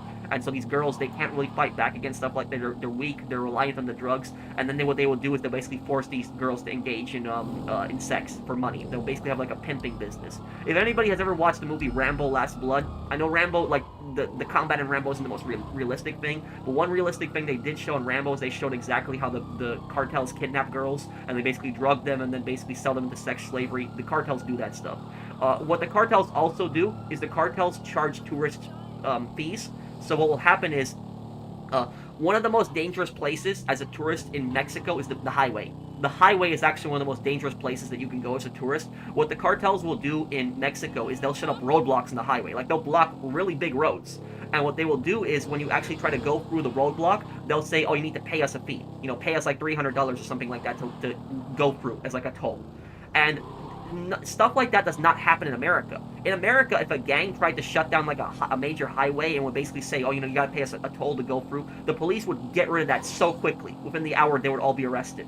But in Mexico, stuff like this happens routinely. Like, the police they're either corrupt or they're too scared to engage with the cartels. And so that's the point that I'm making to you, is like, you have all these dumb people out there that basically say, oh, that if you legalize drugs, the cartels are going to lose all their money. No, they're not. They're just going to go into other businesses. The cartels also run legal businesses too.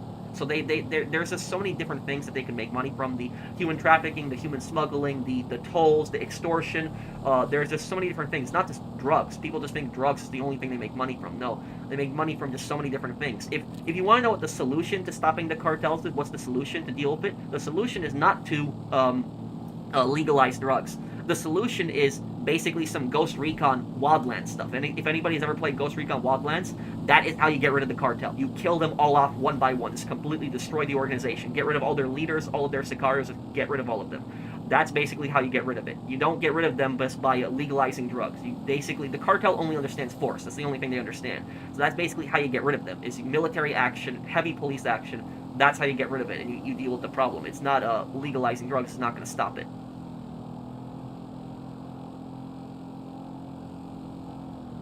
Even the toll highway between Nuevo Laredo and Monastery is very dangerous. Yeah, and the thing about that is, I saw a video of this American guy that was basically pulled over by the cartel in Mexico, and the American guy spoke Spanish, but the cartel were trying to charge him a toll, and he drove through them, like he drove past them, and they were chasing him.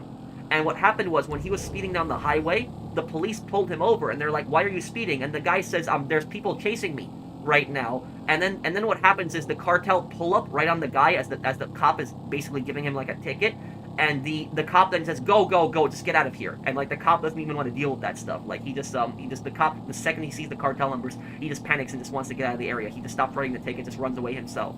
So like that basically, crap like that just shows you like the cartels run the roads in Mexico when you have stuff like that. I mean no disrespect to Mexico. I think that Mexico has great geography. I love the food culture. I love, quesadillas are my favorite dish from there.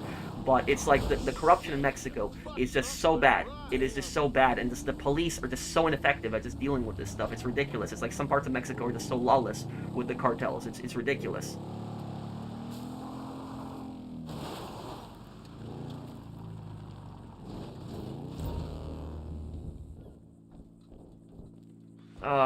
And the other one you were asking me about prostitution. Should prostitution be legal?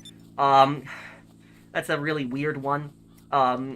Because what it's gonna do is I can see an argument for both perspectives. I can see one person can make an argument where they can say it's not the government's business to regulate that. That is a valid argument. It's what somebody wants to pay for that. It's there. I think it's disgusting personally. But one person can make the argument, oh, it's there between them. The guy's paying somebody. It's ultimately up to them. The other argument I can see for people saying that it would cause degeneracy. That's what people would basically say, that like you would legalize this stuff and this would become like a massive problem. People would actively be doing this in public. That it would be a massive nuisance. So I could see the argument completely for that. I think that when it comes to something like prostitution, I think it should be more to a referendum. Just give a referendum, ask the people, do you want this crap legalized or not? I probably would vote no. I probably would not want that stuff legalized, but I think it should be more to ask the people in a referendum, do you want this stuff? I think that Nevada has legalized it, correct me if I'm wrong. So I think Nevada is like the only state in America that's legalized prostitution, but it's yeah, no,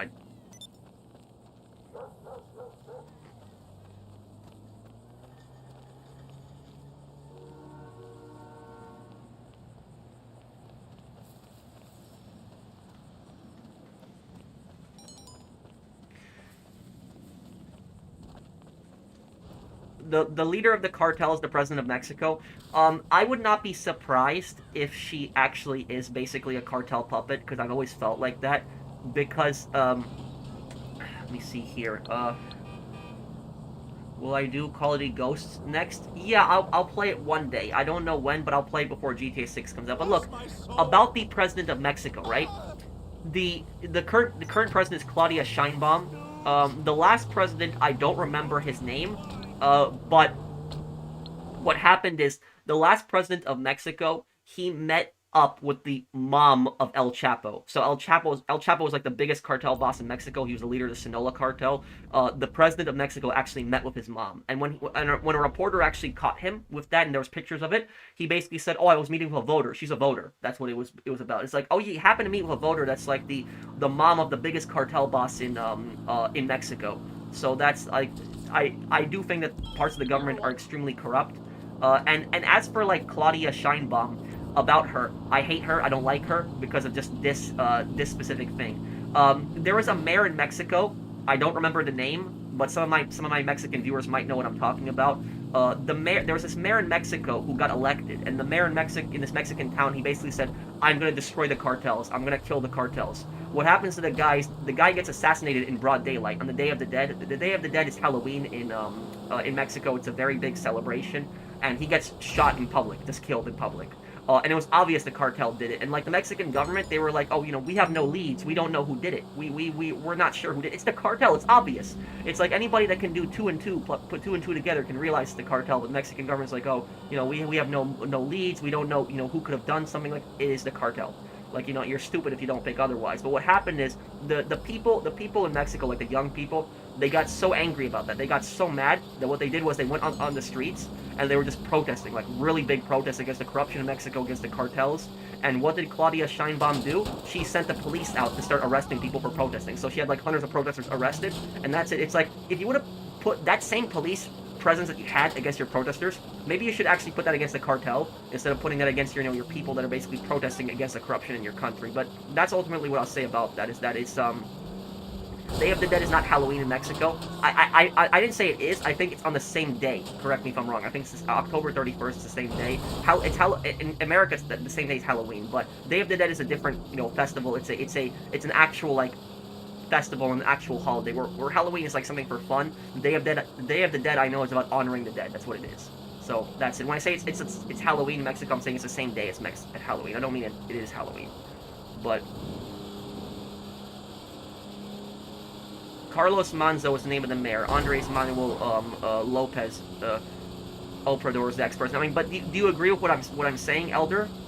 But yeah, that's ultimately what it is. It is just such November 1st and 2nd. Oh, November 1st and 2nd. Okay, so I was a bit off there. I know it happens like right near Halloween, so I did get that wrong. But yeah, that's ultimately it. Is that the corruption in Mexico is just, you know, out of control. You know, stuff like that.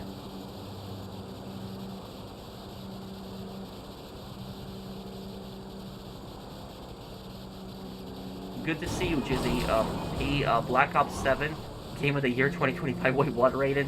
You're definitely trolling on that. That's gotta be a troll.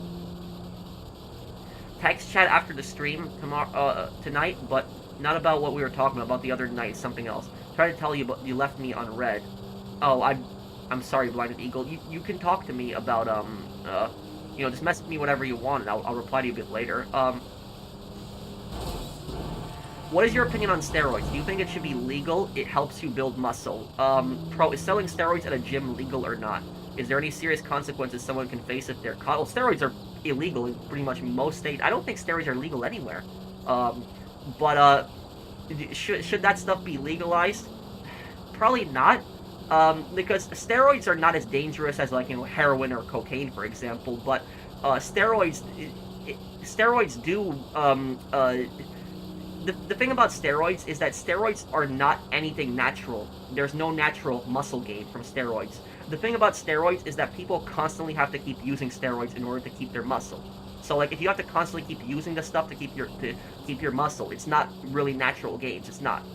And what steroids do is steroids also have a higher risk of cancer. So people who take steroids have a much higher risk of cancer because it just messes with your cells in your body and a bunch of other stuff.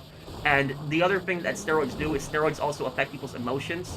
So have you ever noticed how people that are, like, really bulky, like the people that, like, do the steroids and they, like, work out a lot, have you ever noticed how they get, like, really mad, like, really quickly? You ever notice that?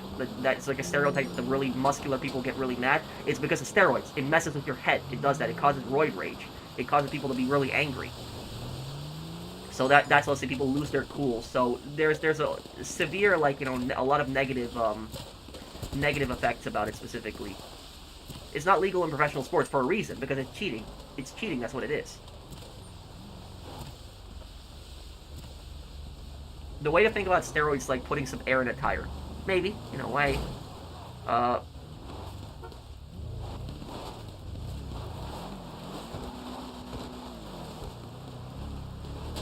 Acne? It causes acne? Well, that I didn't know.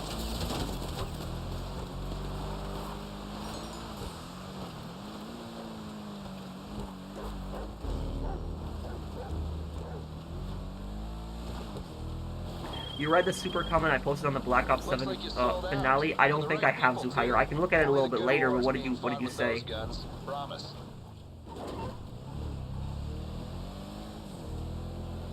Yo, well, people were just asking me about the drugs in chat, but if you want, I can stop talking about it.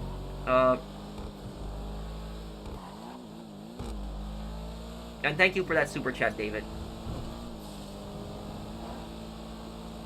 You know the country that has had the most amount of those doping incidents has been Russia. Like, because Russia would give their athletes some kind of weird chemicals. It wasn't just always steroids. It was like some stuff that would basically boost their performance, make them like never, you know, tired and all. I don't know what all the crap that Russia was giving their athletes. But Russia was giving their athletes something that was like boosting their performance, and that's why Russia has been banned from so many, you know, sports, you know, events, sports competitions, because of that. Because they've given their athletes some crap that basically gives them an unfair advantage.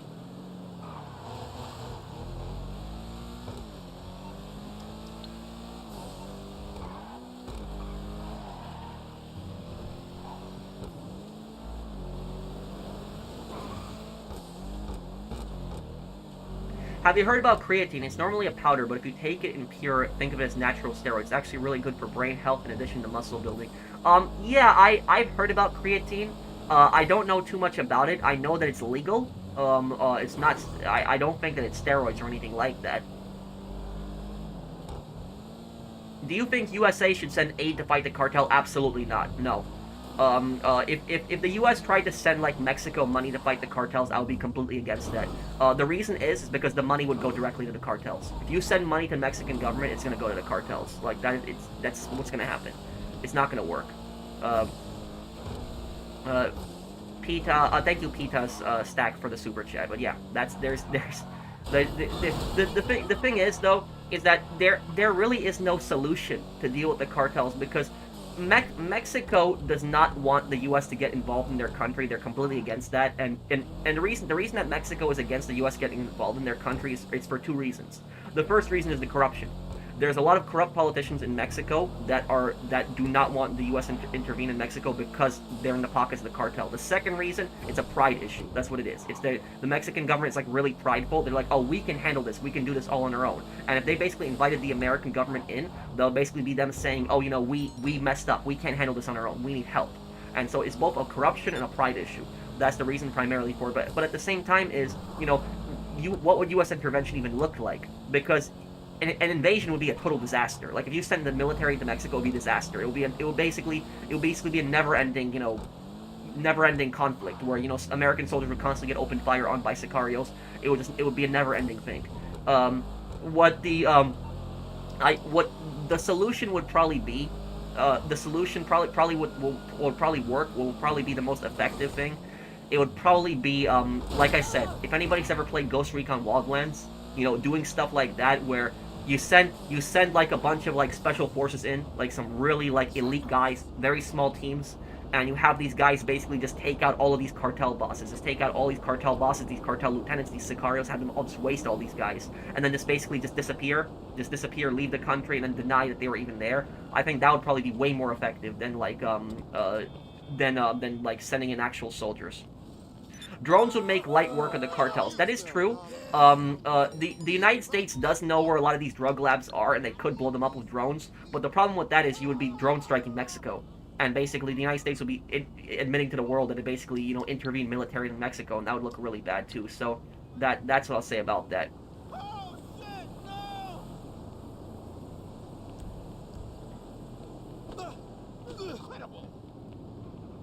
Yeah, I try to do push-ups every day.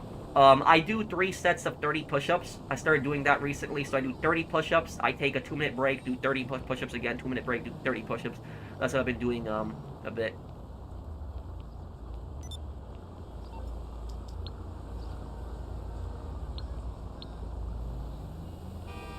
I can't join anyone's MC. I keep accepting invites, and it's not letting me in the MC.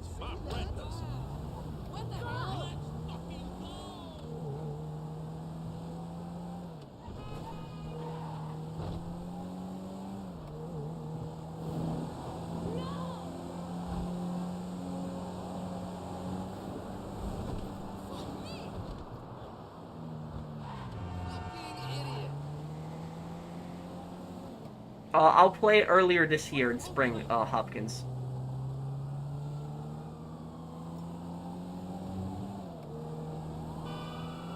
Yeah, lobby could be glitched. Does anyone need help with their heist, by the way? Does anyone need help with a heist? If you need help with a heist, invite me to it. I guess I can help you with your heist if you need help with it. Yeah, I think the lobby is bugged. So you can do 90 push-ups? Well, 3 sets of 30 push-ups, so yeah. Oh, now I finally enjoyed something.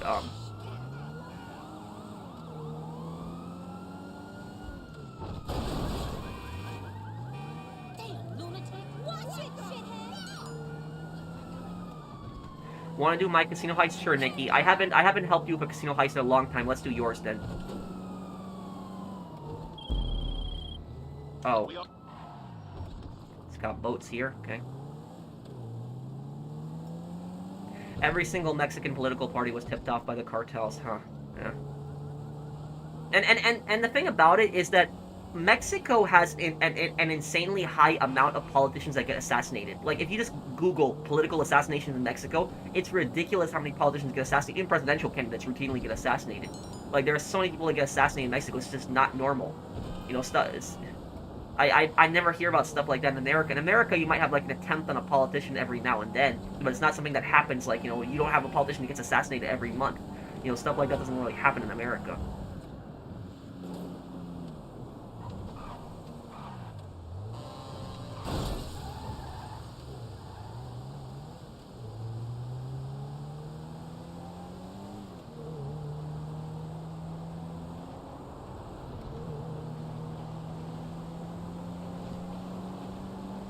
Yeah, Nikki, if you can wait, I will help you in a little bit.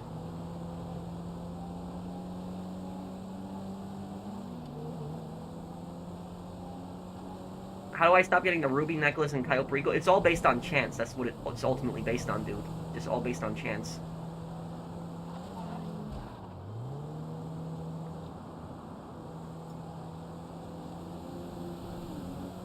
Why do you think the homicide rate is so high in countries like Ecuador? Lack of policing and corruption. Leave the CEO? I can't, Nikki.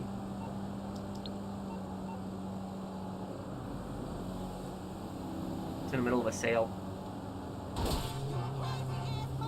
Well, I don't have any plans right now for, like, another money guide. I'm gonna make another money guide, but in spring. Right now I have, like, a few plans on a few more videos in this DLC. What do you mean by that, menacing? Do I have you added, Alpha Wolf? And hey, Jake Hunter, thank you for sponsoring my channel. Thanks, man.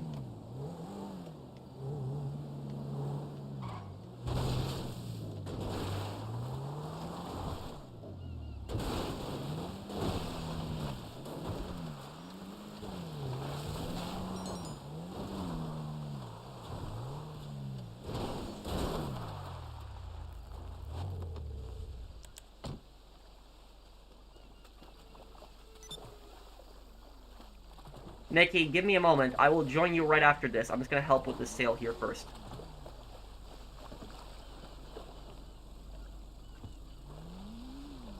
What's wrong, Golden?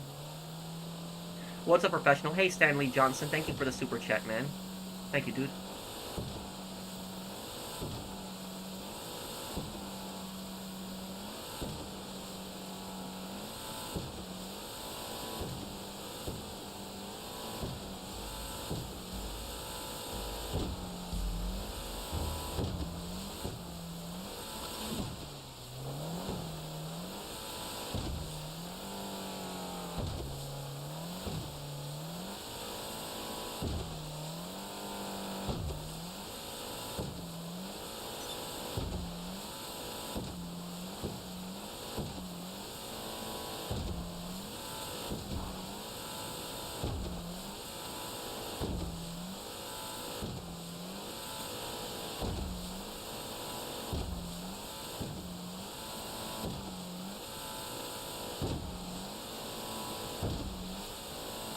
Do I ever encounter road rage driving or have any stories? I will tell you this. I was coming back from my trip a couple weeks ago, because a couple weeks ago I was visiting my buddy in Maine, right? And I was coming back from the trip. And when I was coming back from the trip, there was, like, really bad traffic in New York. Like, when I got to New York City, it was, like, really, really bad. It was, like, around 4 or 5 p.m. when I got into New York City. It was bad. And about this, there was a ramp on the highway that I was actually trying to get in on, because my parents live in Long Island, so I was trying to get to Long Island. And the ramp that I was trying to get in on, it was, like, stretching for, like, a mile of cars. So, like, there was, like, most of the cars on the left side were just going, but then the right side was, like, an entire, like, mile of just cars. And what happened is, there was these scumbags, because I had to sit in 30 minutes to basically get into the exit finally, because the cars were just going one by one so slowly. And what these scumbags did is they would come in on, like, the last second, like, right at the end of the ramp, like, you know where there's that white line with, like, the lines that go through it. I don't know what that thing is called, like, the white line symbol thing at the end of the exit. These scumbags, what they were doing is they were driving all the way down the road, so they would pass, like, the whole mile of people, and then they would actually cut across that white line, and they would first force their way in, and they were very aggressive, and they would, like, honk and just force their way in. And crap like that just pisses me off. It really annoys the hell out of me. Like, you know, they're breaking the law, it's illegal, but also at the same time, too, is that they're, you know, everybody's sitting here waiting for 30 minutes in line, and these scumbags, they can't even wait, and they just basically want to cross the white line like that. Like, that crap just pisses me off. I can't stand stuff like that when people do that.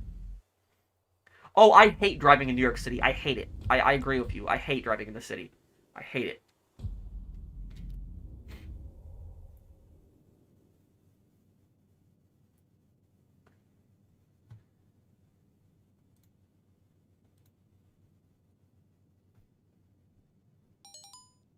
Do you drive manual or automatic? Automatic.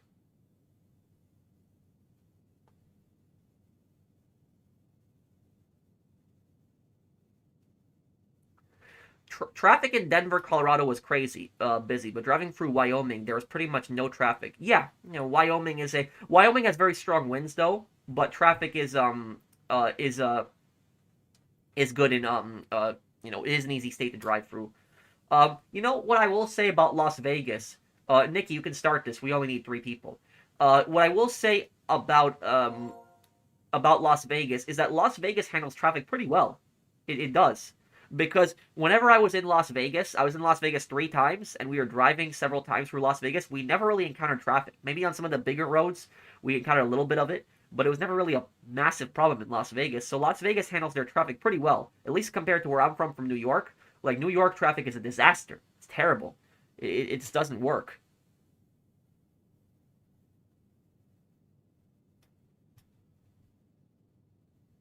It won't let me start? What?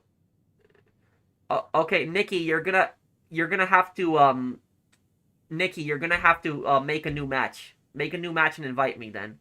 The lobby's bugged.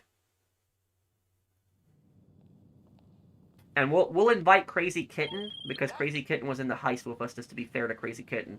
But you already made a new one? Okay. That was quick. Let me see here. Oh, is it the same one still?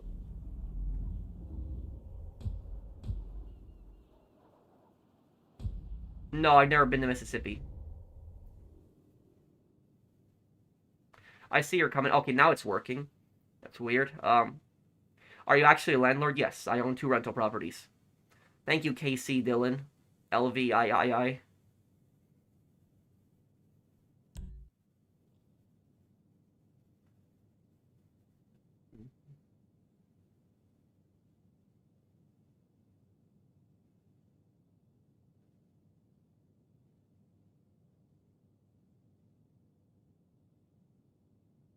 Yeah, the traffic in New York is disgusting. Okay, I'm ready.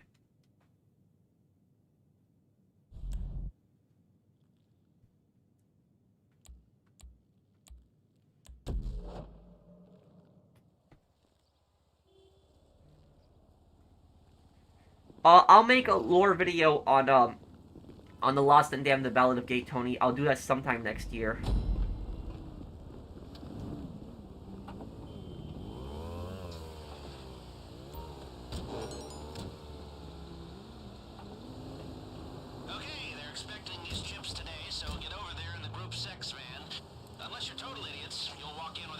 problems. Seeing you dressed up like that makes me Can you feel post your comment again, Extreme? It's like your kids putting on their uniforms for their first day at school. GT Online is the most popular game on my channel, but it's not the only, you know, game I want to be reliant on. I do want to play other games and do other content. You know, we all love in our own ways. Where were we? Oh, yeah. Let's rob this thing.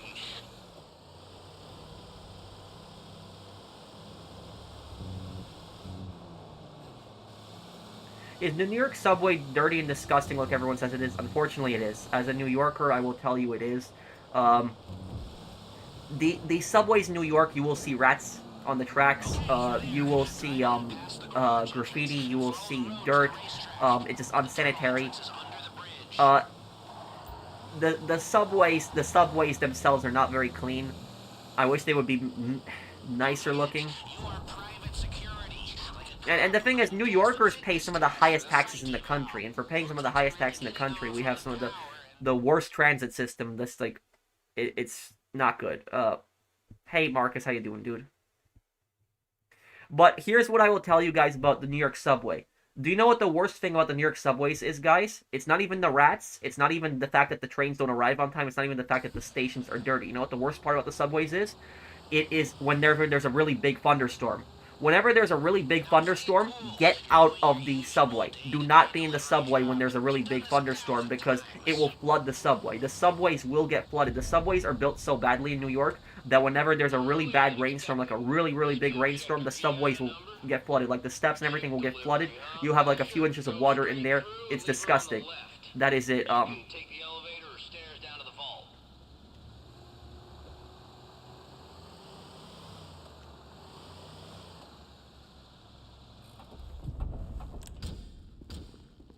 Yeah, whenever there's a really bad storm, there's always floods in the subway. Okay, now get in the elevator and remember, inconspicuous.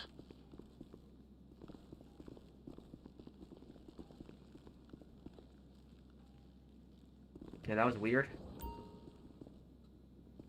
Okay.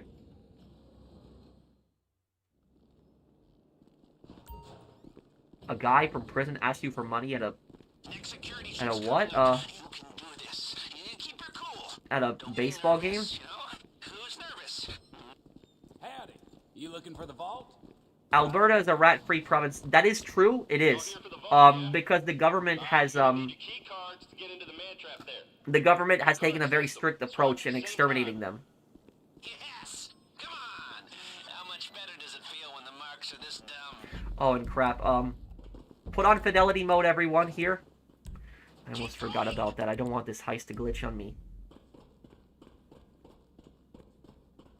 What are the good things that New York has? The best thing about living in New York City, the best thing is that everything is so close together. It's within walking distance. So if you live in the city, you can just walk down the street and do groceries. That's basically it. Because there's almost always some kind of store down the street from you. So that's what's so good about living in New York City is that everything is just so close together. But then there's also the drawbacks. The taxes are really high. The traffic is really bad. It's a very expensive city to live in. Good news. Seeing as we stayed under the radar, we have a little more time here. Now, your hacker can block the security sensors while you're in the vault, but only for a while. If the system goes quiet for In 1995, Kiryu tried to buy his crush a birthday present. He compromised. He got 10 years in the joint instead. Thank you, Composite Creativity. Thank you for the super chat. Okay, well, I'm mentioning it now. If you're making good time in there, try getting into some of the lock boxes. Thank you, Composite Creativity, for the super chat. Thanks, man. Kiryu definitely compromised. He probably ate grilled cheese on the radiator in prison. And the crazy thing is, when Kiryu gets out of prison, like 2005, it's like the same time that I think Phil got out of prison too. Franklin, homie, what's happening, man? Who says that line? Is that, isn't that Steve Haynes that says that line? Or no, Trevor I think says it.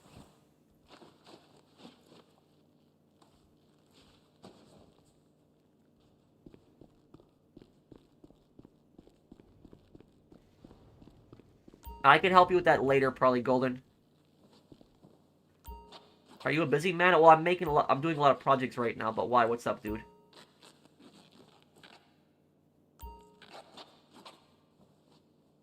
Devin Weston says it. Okay.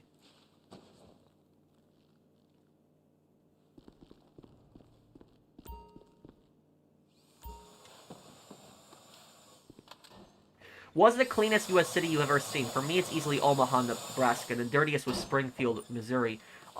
Cleanest is Las Vegas for me.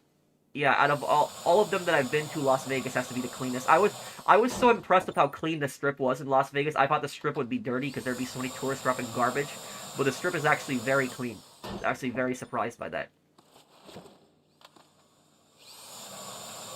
Thank you, Buck Hunter, for the super chat.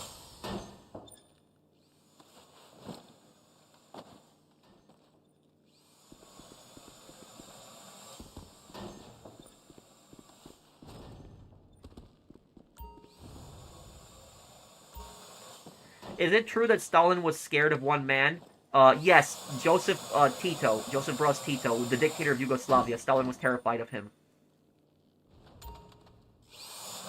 Have you ever got anything planned for Christmas? For Christmas, we're going to do a charity stream. Christmas Eve, we're going to do a charity stream. I don't know what game we'll do. Probably GTA Online. It's the most popular one. We'll do that one on Christmas Eve, and we're probably going to do St. Jude's, or we might do a veterans charity. Whenever I do a charity stream, I always donate hundreds of my own dollars live. So we'll probably do that. 30 seconds. Thank you, Diesel, for the super chat. Hi, Slick, it's me. I hate that line so much when he says that. 20 seconds left. Don't dawdle. Thank you, Zay, for the super chat. Perfect. Now get out before they smell a rat. Is it true there's some people that are selling cooked rats in New York City? That is the first time I've ever heard about something like that. Still under the radar. Perfect. Perfect. Why was he a swipe?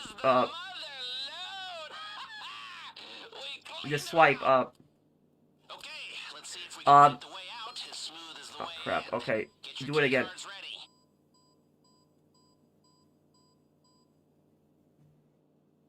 Oh crap. Swipe. You remember how to do this, right? Just like on the way in? Okay, the reason that Stalin was so scared of Tito, Stalin tried to have Tito killed because Tito was a communist dictator of Yugoslavia, but Tito did not want Yugoslavia to be a puppet of the Soviet Union, and that pissed Stalin off a lot. Stalin tried to have Tito assassinated multiple times, but every single assassination attempt failed, and they captured the assassin. And Tito sent a letter to Stalin telling him, stop sending assassins to kill me. We found one with a bomb, one with a rifle. If you send one more person to try to kill me, I will send my own man to Moscow, and I won't have to send another one. And after that, Stalin stopped. How'd he look? We snuck a double-strength laxative in his coffee. He'll be shitting slurring in his britches by now. All right, thanks, y'all. All right, now stay calm. Back the way you came, through the checkpoint. Nothing to see here. Get in the cargo elevator and use your key card. Play it cool. Okay, I need you to stay calm. They've seen what you did to the vault, and now the whole place is locking down fast. They know you're still in the building. Just keep moving and keep quiet. Time to change your outfits. We need a fresh start if you're gonna be under the radar. The creepiest city that I've seen, recently at least, when I was visiting my friend, oh, crap. Oh, that was close. Okay. When I was visiting my friend in Maine, right? Cause my friend lives in like the very rural parts of Maine, like in the woods. I had to drive through a city in Maine. It wasn't Portland. It was not Portland. It was like another city. And in this city in Maine, like there were so many large buildings that were boarded up. Like, I saw like buildings that were boarded up, and I saw a lot of homeless people on the streets. I think that was like the creepiest place that I've been to recently. That was that. I don't even remember what the name of the city was. It was a small city in Maine. It wasn't a town. It was more of a city. But it wasn't Portland. It was something else. I had to drive through there for my with my GPS route. But that was a place I was a bit creeped out by. Was that one?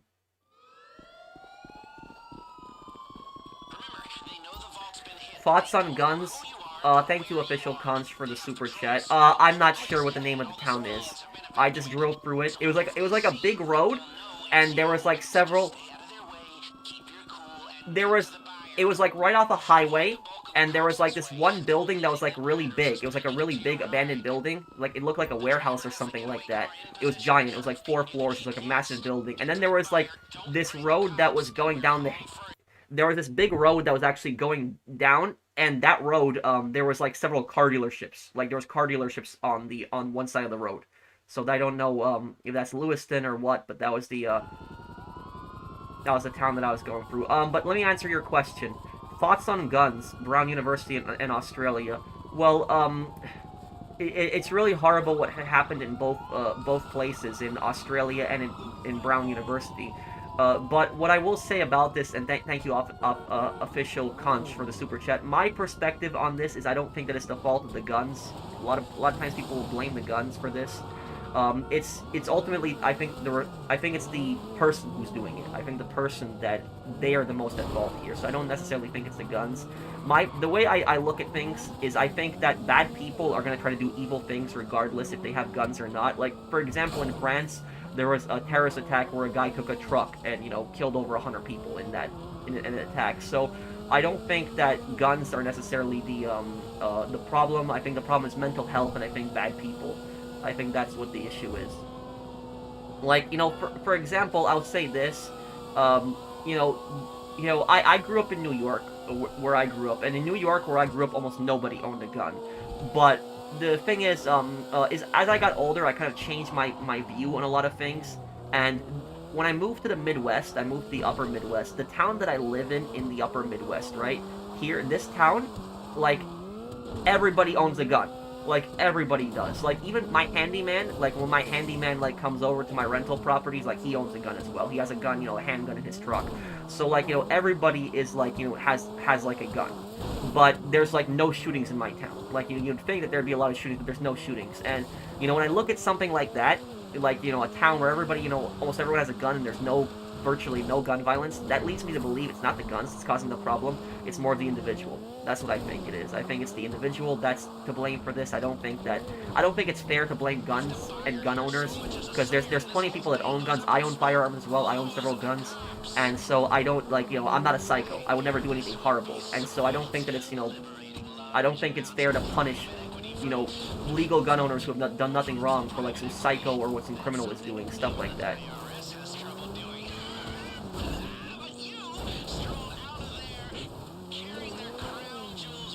So there's no solution? No.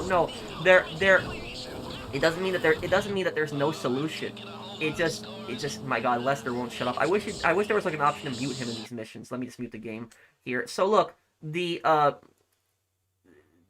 I didn't say that there was no solution. I never said that. What I basically just said is I said that I don't think that guns are to blame for this, because whenever, stuff like this happens, is people always blame guns. That's what they will always say. They'll say, oh, it's the fault of the guns. A country like Australia has very strict, gun laws, and you had that tragedy that still happened. My condolences to all the victims. It's really horrible, and I think that the terrorists who got taken alive, I think, should get the death penalty, but I don't think Australia has that.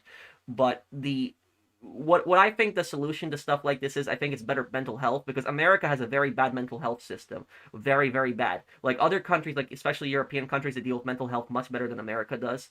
So I think that's one of the things. But I think also is, I think gun-free zones, I think those cause a lot of violence, because, like, in my country, in America, for example, there are, like, a lot of states you can carry guns, you can own guns, but what happens is businesses can restrict gun owners from their businesses. So what they will do is they will have signs. I've seen the gun-free zone signs, I've seen them before, where they're basically like signs like no guns in this premises or something like that, and it'll be like a handgun, and then, like, it'll be like an X that'll go through it, like a red line that goes through it.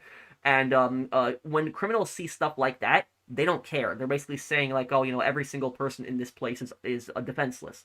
That's how a criminal is basically going to look at it. Criminals basically survey their environment. They see, who's an easy target, who can I jump, who can I rob. That's basically how criminals operate. And so I think the gun-free zones, I think, are a huge problem with it. I think that people should be allowed to carry guns to protect themselves. I think if more people did carry guns, I think that you would have violence going down, because criminals would know that if people are carrying guns, stuff like this isn't going to happen. Also, I think that, like, when it comes to places like schools, I think that schools should have metal detectors. I think that schools should also have laws where the schools have to, like, when schools are in session, all doors to the building should be locked. There should be like no outsider should be able to get into the school during when school is in session. I don't think that's like somebody should not be able to just walk into school that's not from the school. So like when schools are in session, I think there should be like that all the doors should be locked. Like I'll tell you guys something. There was actually this gangster in my town, right? And the guy actually stole a car. He stole a car, and the police were chasing him on a high-speed chase. And then the guy was armed. He had a handgun. And you know what the guy did? He tried to actually run to a school. He tried to actually get into a school. I don't know what his plans were when he gets into school, but he couldn't get into school. You know why? Because the doors were locked, and the police arrested him outside. And so I think that schools should be better fortified personally. So that's just the way I see it. You got to look at, I know a lot of people here aren't Americans, but you also have to look at it from my perspective. In the United States, like, guns are a huge part of our culture. It's the foundation of our country. It's a big part of our constitution. Think of guns in America, how British people see the monarchy in their country, where they say, oh, the monarchy is a huge part of our country. It's our foundation. Like guns in America, for example, are seen as like a human right versus in other parts of the world where they're a privilege. So that's you got to look at it my perspective. You got to look at it the American perspective too, how we see things. That's basically on my viewpoint on it. Very conservative views. I wouldn't even say that's conservative views. That's just my views on guns. Like there are things that I'm like, there are social issues that I'm very liberal on, but like I wouldn't even say that it's a it's a conservative view. I would just say it's a pro-gun view. That's what I would say it is. Thank you, Road Warrior, for the super chat.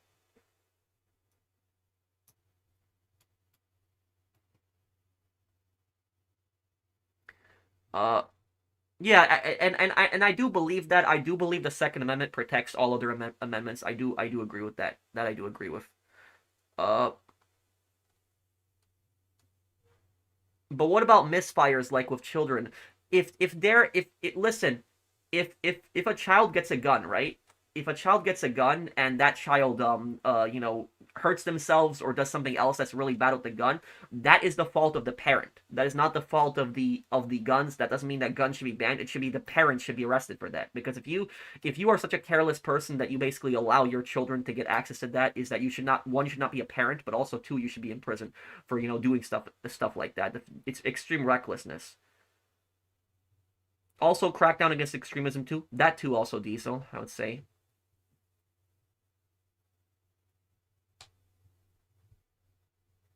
Rob Reiner, who's that? Thank you, Easy P, for the super chat.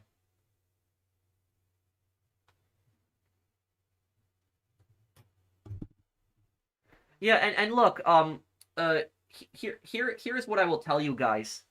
What I'll tell you guys about this, right? I'm just waiting for my friends to get here. Gun stats, like stats on shootings, are heavily manipulated. They're very, very manipulated. I have read the stats on gun shootings, and I'm telling you, the media manipulates the statistics. And how do they manipulate the statistics? For example, what the media will do is the media will say we have between 30 to 40,000 gun deaths in America every year, and that is true. It is around 30,000 to 40,000 gun deaths. But you know what the media isn't telling you? You know how they manipulate it?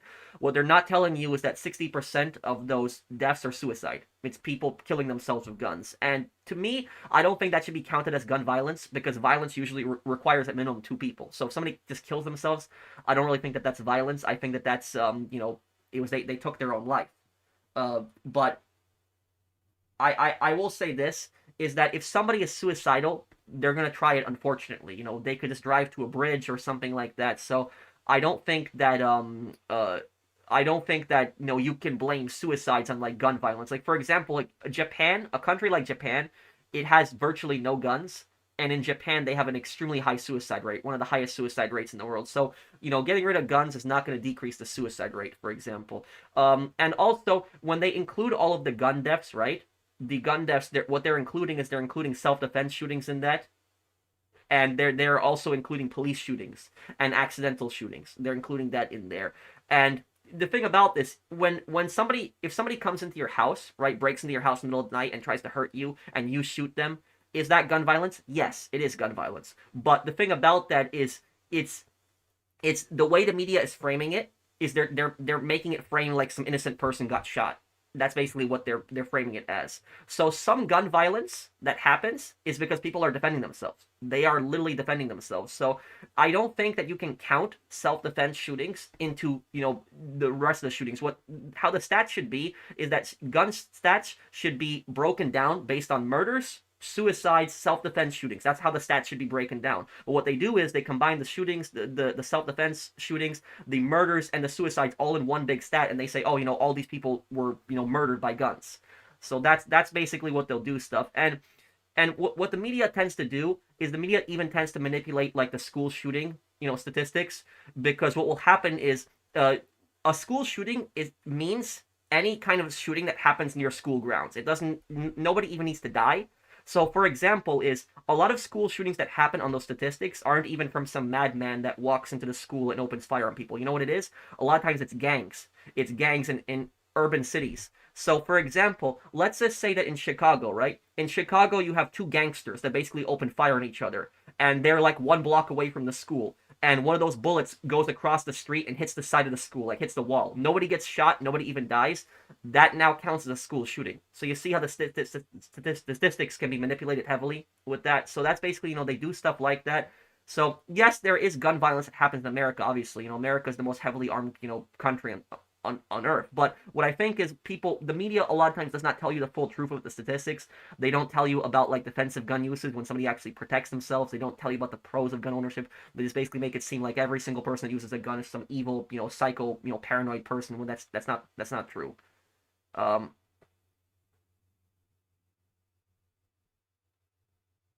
me see here. Let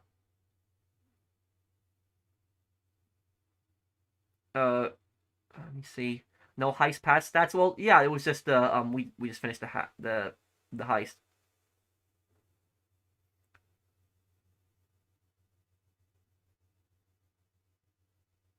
Uh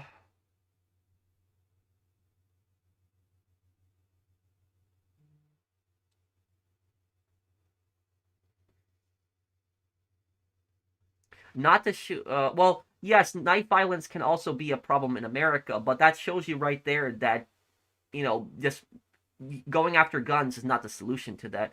And look, the CDC has done studies on this, and the CDC has basically concluded that it's like between 40,000, no, 60,000 and 2 million gun defense uses a year. And so most gun defense uses a year do not even require, shooting somebody. Like most self-defense situations with a gun, nobody even gets shot because the criminal, whoever's attacking, backs off the second they see a gun, they surrender.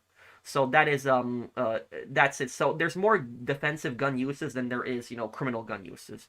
That's all I'll say about that. So I think that, I don't think, just my personal opinion, I mean, feel free to disagree with me, but, person asked me about it, I just don't think that the guns are to blame. I just think that it is mental health, and I think it's, bad people. I think that the gun is just an object, and that's just my viewpoint on it. I think it's the people that are doing it that are to blame.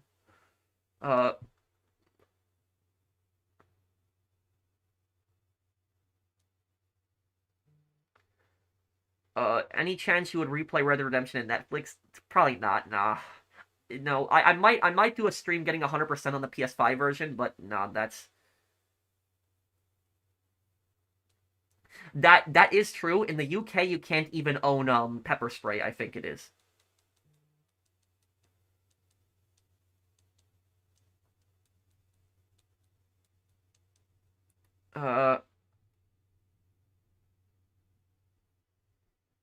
Is it pointless to stealth through on Sniper Elite V2? No, I did the Flak Tower completely stealth. If you want, watch my Sniper Elite V2 playthrough. I've done several of the missions completely stealth. It's a little hard because you have to know exactly where the enemies are, but you can stealth it, yes. Why not both gun reform and mental health? Because I don't have any problems with doing new laws on mental health and reforming mental health, but when it comes to gun reform, what does that mean exactly? What gun reform to me sounds like, it sounds like punishing people who are law-abiding gun owners. Like for example, me, I own several firearms. I never did anything wrong. Like, why should I be punished because there's some psycho out there? So that's the way I look at it, is I don't think you should punish people who have done nothing wrong. Basically, the government is basically saying, oh, because this person did a shooting, now every single person that owns a gun should be punished, and we can't trust people with guns. That's what the government is essentially doing. When the government controls guns and they take guns away from you, the government is essentially saying to you, we don't trust you. You are not responsible enough. And the way I look at it is, if the government does not trust me to own a gun, why should I trust the government? That's how I look at things. That's my perspective on it personally. So if the government does not trust me, I don't have any reason to trust the government. If you are to do playthroughs of Need for Speed Most Wanted 05 and Need for Speed Carbon, which versions would you play? PS2, PS3, Xbox, classic Xbox 360, or PC? Probably PC. I probably would do PC, most likely on it. If the Xbox version is really good, I might do backwards compatibility on that. Thank you, DL Gaming. Yes, we could still finish the San Andreas 100%. I never finished that, so we could go back to that and do that.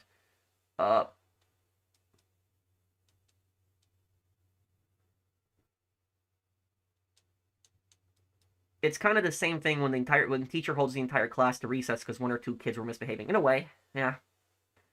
Let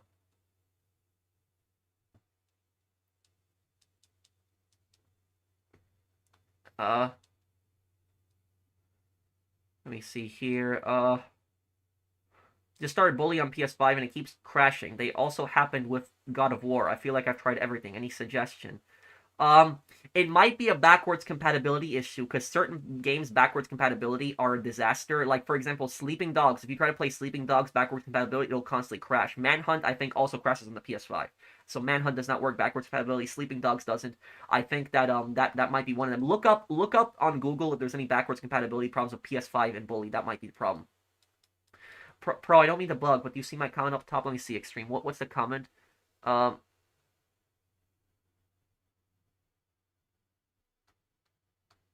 No, I'm gonna have to go here because I'm really hungry. I haven't eaten dinner yet. I'm starving. Can you just post a comment one more time, Extreme, and I'll answer you before I go. I've tried to play with my controller on Scarface on PC, but it doesn't work. Do you have any suggestions for that? Maybe you'll have to install a program for that. I think I did play Scarface with a controller. I think it worked. I'm trying to remember. Did I use an Xbox controller or a PlayStation controller? I don't even remember. I'm gonna come back to Scarface next year. I'm gonna do a playthrough of it, and I'm gonna check it out, the controller thing. But I'm not sure. The problem with Scarface, dude, is that Scarface does not even have a Steam version. So because of that, it's just so hard to do anything with the game. And Scarface can be really glitchy. Also, the PC version can be very buggy. Never played any GTA Online content. Should I buy a PS5 for DLC or wait for GTA 6? There's nothing wrong with playing GTA Online now, because if you play GTA Online, right now, if you never played GTA Online, you have so many DLCs to do on GTA Online. There are so many businesses, so many things. You basically have like a full year of content to basically entertain yourself with before GTA 6. There's nothing wrong with giving it a try right now. Thank you, Chad Thomas.